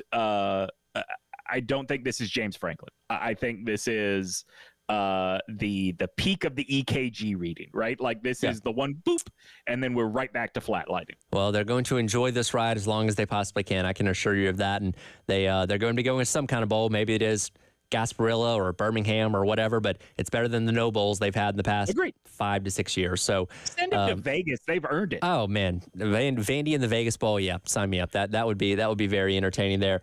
Coming up next is the greatest day in the history of the world. We'll also dive into Ole Miss and Georgia coming up tomorrow afternoon, as well another ranked-on-ranked matchup in the SEC. It is the halftime show. He's Demetri Ravenos. I'm Tyler Head on your Football Friday on the Game.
Welcome back in. It is the halftime show. It's all right, Demetri Venos filling in for Terry Ford here. Quickly run through the greatest day in the history of the world. We always go back and find the oldest one that we can. On this day, back in 1920, baseball meeting to depose Ban Johnson. That set for November the 12th, a couple days later. Ban Johnson was at the head of baseball around the time, when the 1919 Black Sox scandal happened. And I believe the fallout of that is the reason why they wanted him out of power at that point in time, which would make a lot of sense. Oop. Hold on. We'll try and get Demetri back on here in a second here, but quickly running through the greatest day in the history of the world. 1970, Tom Dempsey of the New Orleans Saints kicks the NFL record 63-yard field goal at the time, which was the longest there. And I believe we have Demetri back on now. 63-yard field goal, something that is pretty much the norm these days. Justin Tucker hit a 66-yarder, which is now the longest in the NFL earlier on the season. And I want to say before it was broken, because I think it was 65 before it was 66, right? Mm-hmm. I believe so. I want to say before it was broken, it was really hard to move past it. I would say we had multiple years where other people tied Tom Dempsey, but no one ever got past 63. It was almost like 63 was this magic number where if you had a kicker with a big leg, a coach was willing to try it. But 64, oh, brother, that's punting territory. Well, I mean, now with how good NFL kickers are, and it's funny because Justin Tucker missed a extra point last night, and he's the most accurate kicker in NFL history. But I mean, Tyler Bass nailed the 61-yarder to help the Bills win this past Sunday against Miami. Like, it's just become such a norm when you have somebody lining up from 55 plus. Like, yeah, he's probably going to make it. Yeah, for sure. I mean, we saw that last weekend. Was it in? What game was that in? Where you had a kid line up for a 54-yard field goal, and you have, I think was it A&M? They lined up for a long field goal. You had the announcers talking about what a stretch this was going to be, and he hit it. It looked like he had 10 yards to spare. It may have been. I can't remember exactly. But, yeah, kicking's come so far. I dream of a day where it's almost like arena football where you can just kick a field goal from anywhere on the field. Yeah, hell yeah. You always know you have the opportunity to score points because, those were, 25-yard fields, 50-yard fields or whatever. And, there was always an opportunity to kick a field goal. Look, man, almost 20 years ago now, Lane Kiffin thought we were already in that world when he had Sebastian Janikowski line up for a 77-yard try. I do remember that. That was in the regular season, right? It was, yeah. Yeah. Even Janikowski couldn't hit that one. That's a little too far. Maybe we'll get there in the next 15 to 20 years. Last one here, greatest day in the history of the world. On this day, back in 1968, President Johnson signs the antitrust immunity for the AFL-NFL merger, as, of course, that kind of set in motion. Well, it become today's NFL, Super Bowl, the whole 9 yards, and here we are, 50-plus years later, and billions upon billions of dollars generated in revenue. Billions upon billions throughout decades at this point, right? Oh, totally. No, it's a money printing machine for every the NFL is the one thing that seems like it's never going to dip, right? All these baseball, basketball, they're trying to figure out how to appeal to the younger fans and how to get more TV ratings and all these kind of things. NFL routinely gives us. Last night was an exception with the Bills and Ravens. They usually give us at least one just god awful football game every single week on a Thursday night, and we all pay for an Amazon Prime subscription to be able to watch that nonsense, and we watch the entire thing. Yeah, I mean, it's funny. The year that everybody was talking about Colin Kaepernick taking a knee and how that would affect ratings, don't get me wrong. I'm not saying it didn't. It absolutely did. However, it is worth noting, this has been pointed out to me several times, is that was also the year that we had the absolute worst slate of games on an island, talking about the Monday night game, the Sunday night primetime game, the Thursday night game, of any season in like 15 to 20 years. And even still, it took something like a protest that divided the country in half for the NFL to see significant ratings drops. Yeah, they're just a machine that continues to print money. Speaking of ratings, this one's going to pull a good number tomorrow afternoon on ABC. Georgia going on the road as favorites into Oxford, Mississippi, taking on a ranked team in Ole Miss that kind of has their own back up against the wall when it comes to making the college football playoff with 2 losses already. In Georgia, of course, not looking like the Georgia of the past couple years, trying to get a foundation offensively as they get set for a potentially playoff run themselves. It's Dave. We're going to use cut number 19 here. It's interesting to think about it this way because obviously a win over Georgia should vault Ole Miss up into the playoff rankings. But at the same time, a win over Georgia now makes Georgia a 2-loss team. And what does that really do what is the cap of what that could do for Ole Miss? But Lane Kiffin says in order to get there, this is a destination you got to go through. Great challenge this week, one we're excited about, playing at home. We screwed 2 games up earlier in the year, and when you do that, you put yourselves in situations. So I don't talk about playoffs normally and championships and all that because I think it really doesn't matter. It's about how you prepare and how you play. But I told our players, because they hear it all the time, you still have that stuff alive. And in my opinion, anybody that's going to win it is going to go through Georgia, going to have to go through Georgia at some point. They're the premier program in college football. Outside of Alabama, they won 51 straight games. And let me repeat that, 51 straight games, not non-conference, not, that's 51 including playoffs, straight games, which it's got to be some record in the history of football to win 51 straight against everybody but one program. So, and they're loaded as always and playing really well. Went into Texas, who was the #1 team, and beat them. So this is a big challenge for us, and we've kind of put ourselves in a playoff situation for 2 games in a row now. And so this would be the 3rd one in a row that we would need to win to keep on pace for that. I don't know how much they track stats of consecutive wins with the exception of one team, personally, Lane, but I see where you're going with that. Tyler, I hope as a Georgia alum, you are absolutely embarrassed by how much that has been thrown out there this week. That was, I don't know. We've won 51 games in a row, except for those games we've lost. Except for those 2 very important games. Just throw those to the side. Who is feeling more anxiety this week, Georgia or Ole Miss? I think definitely Georgia. Again, Carson Beck, 3 nonsense interceptions this past weekend against Florida. The running game still not churning the way you want it to. It's not an inept offense, but one that's certainly not one you can rely on the way you had in the past couple of years. Defense still great. Defense still plays really good, and they're going to have their work cut out for them tomorrow. But I definitely think Georgia is feeling the heat going into this one.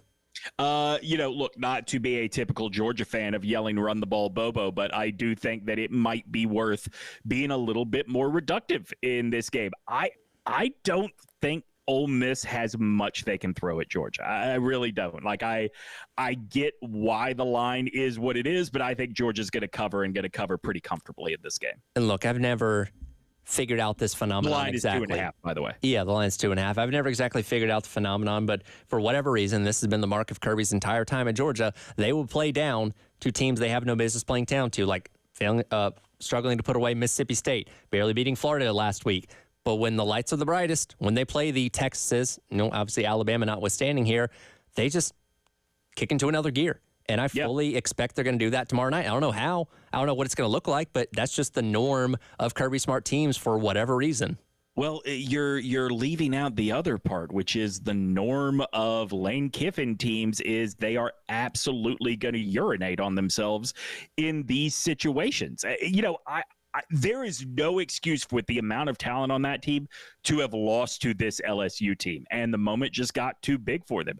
That happens a lot to Lane Kiffin. It's the reason he was not taken seriously for the Alabama job. It's the reason that he is not really taken seriously for the Florida job. I cannot see it, and I'll be happy to eat the crow if I have to, if they end up beating Georgia. I just cannot see it happening, Tyler. Yeah, I think it could be a competitive game, and certainly going into Oxford, that's a tough environment, and Georgia's going to have their work cut out for them. Well, it's not. In the grand history of Ole Miss football, it's been a tough environment for 2 years. Yeah, look, it's not Death Valley. It's not College Station. You're not playing at home. I'll say that.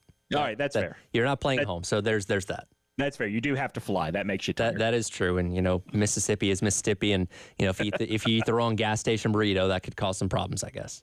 Oh, you go to gas stations for breakfast sandwiches. Well, you can get a breakfast burrito. And fried chicken. That's true. We'll come back and wrap up today's edition of the Halftime Show. Hit our Firehouse Subs, text of the hour, get some final thoughts as well on your Football Friday. It's Red and Demetri here on the game.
Welcome back in. It is the Halftime Show.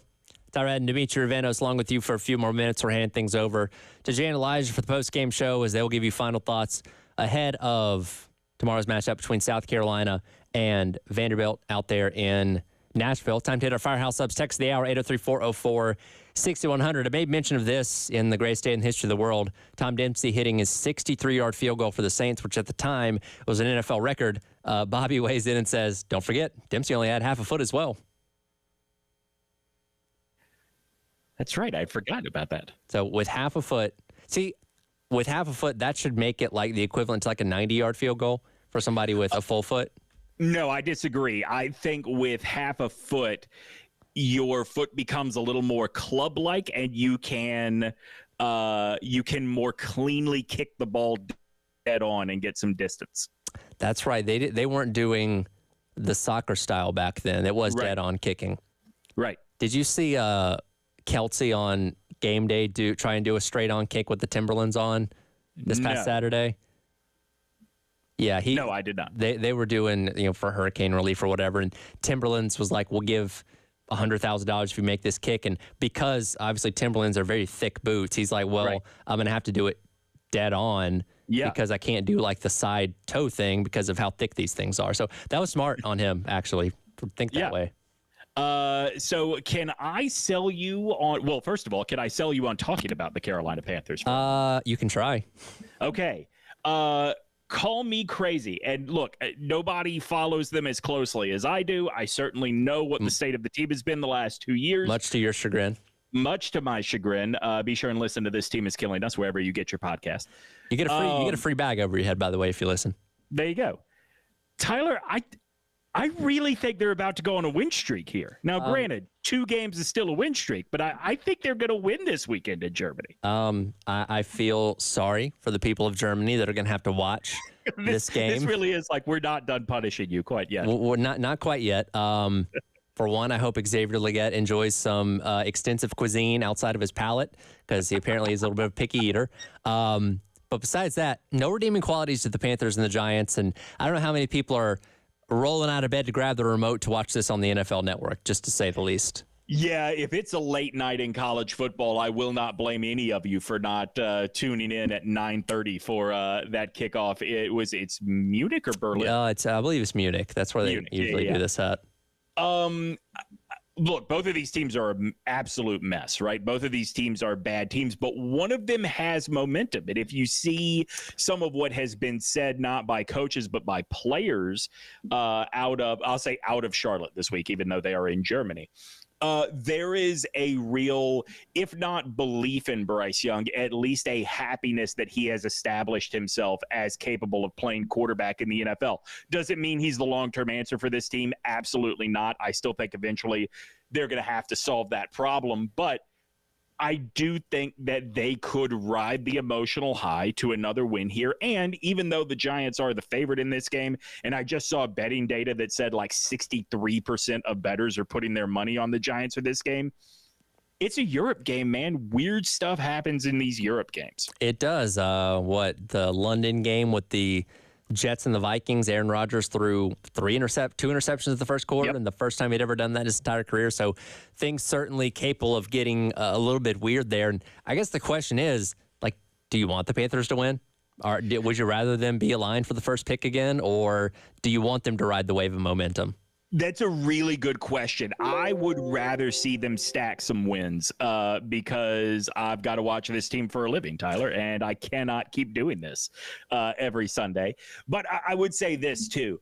I think if they were to have the first pick again, I truly believe that David Tepper, the team's owner, would be tempted to take a quarterback in a year when there is not a quarterback worthy of being taken number 1. I was going to say, and I haven't looked at mock drafts here as of late, who are they thinking is the top guy right now? I genuinely think Shedeur Sanders has shown great improvement this year. He is probably the top guy on the draft board. I think Cam Ward at Miami and Jalen Milroe have the most superstar potential, but they also have the most they have to improve. Like, I don't see how moving on from Bryce this year is for anything better unless you're being offered like a trade you just can't turn down. Yeah. So wherever they are, they're going to be picking in the top 5. Like, looking over this schedule, there are maybe 2 more wins left, or 2 more winnable games left, I should say. Build up the defensive line. I mean, Jesus, they can't even complete a tackle at this point. Yeah. No, that is a good point you bring up about Bryce, that if he does play well down the stretch, it becomes more of a valuable commodity if you did end up wanting to trade him in the offseason.